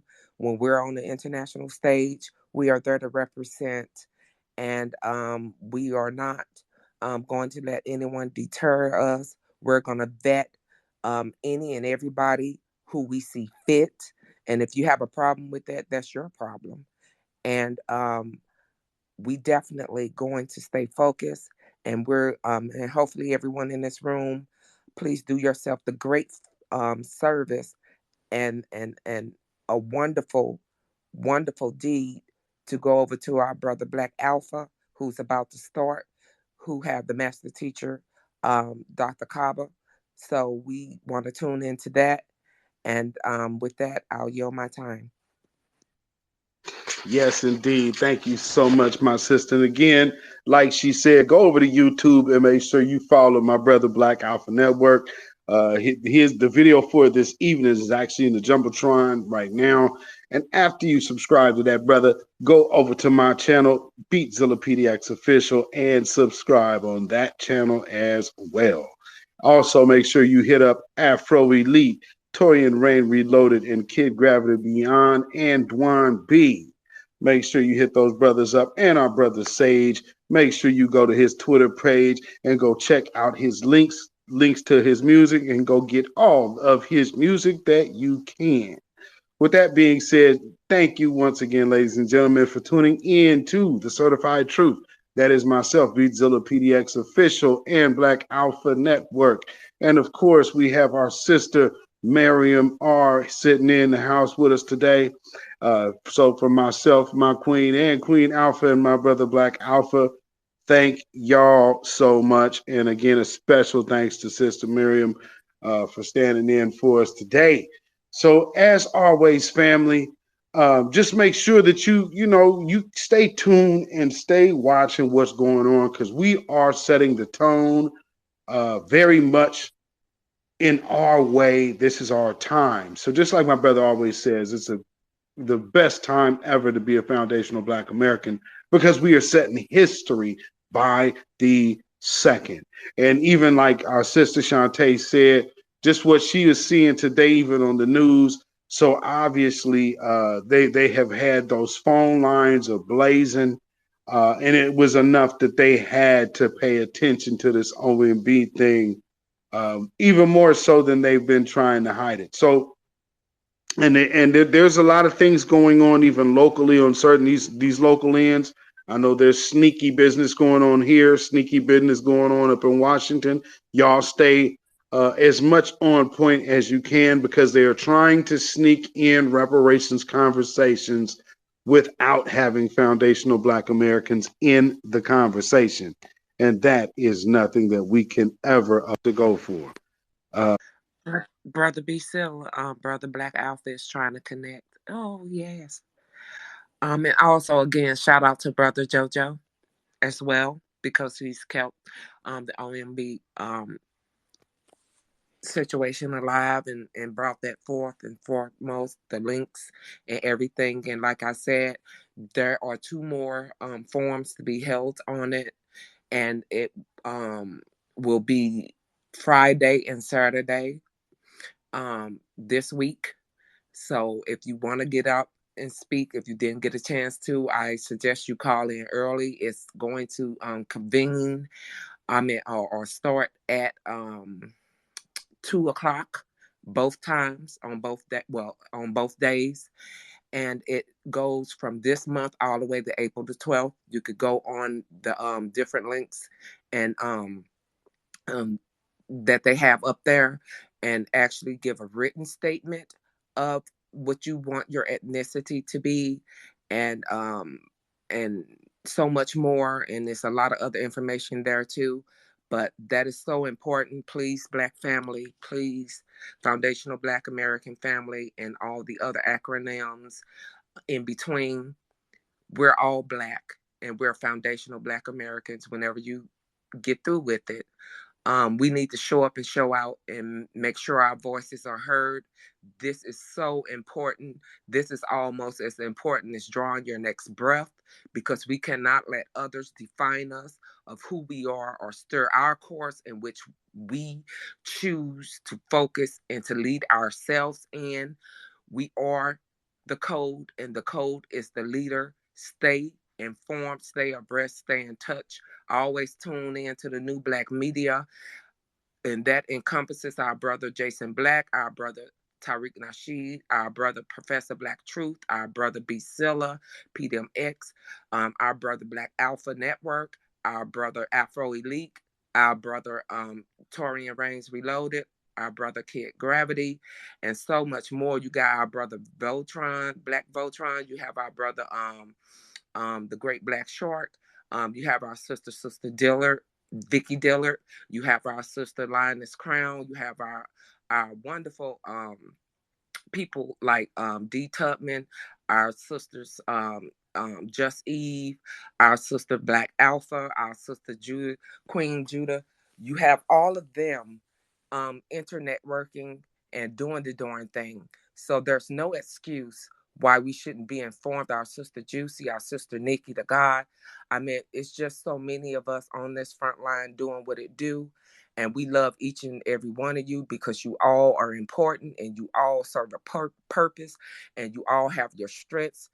Even if it's retweeting something that one of our brothers and sisters from the black media, new black media and grassroots media put forth, to retweet it is to get the information out there so it won't fall on deaf ears, to keep our community informed. Thank you. Yes, indeed. Yes, indeed. And also, shout out to Judah Queen. If y'all ain't seen her, she is crunching in books. So she has a heavy semester. So if you don't see her that much, she's still in the wings. She just... Ooh, brother B. Stiller, you sound like you talking through a fan, brother. I'll do it. Let me see. Hopefully that fixed. I don't know what that was. I guess I must have been in the Matrix. Yeah, you're in the Matrix. Okay, can you hear me now? I can hear it. It still sound that way. Yeah. Oh, actually, that might be you. That might be on your end, because you're starting to cut out. Okay, so we finna get out of here anyway. So, family, thank you once again. Shout out to my brother Black Alpha Network. They wouldn't let him in to speak today, but again, make sure you go tune into that brother's channel at 5 o'clock Pacific and 8 p.m. Eastern. He's got Dr. Cabo on as a special guest. You do not want to miss that. And then Friday, 1 o'clock p.m. West Coast time, Pacific time right here, 4 o'clock Eastern time, we will be talking to Dr. Randy Short. So make sure you tune in to both of those. And also, you'll also hear all the other stuff we got going throughout the week as well. So with that being said, y'all stay black, stay vigilant, stay alive. Black first, black first, black first. Y'all have a great night, y'all. Peace.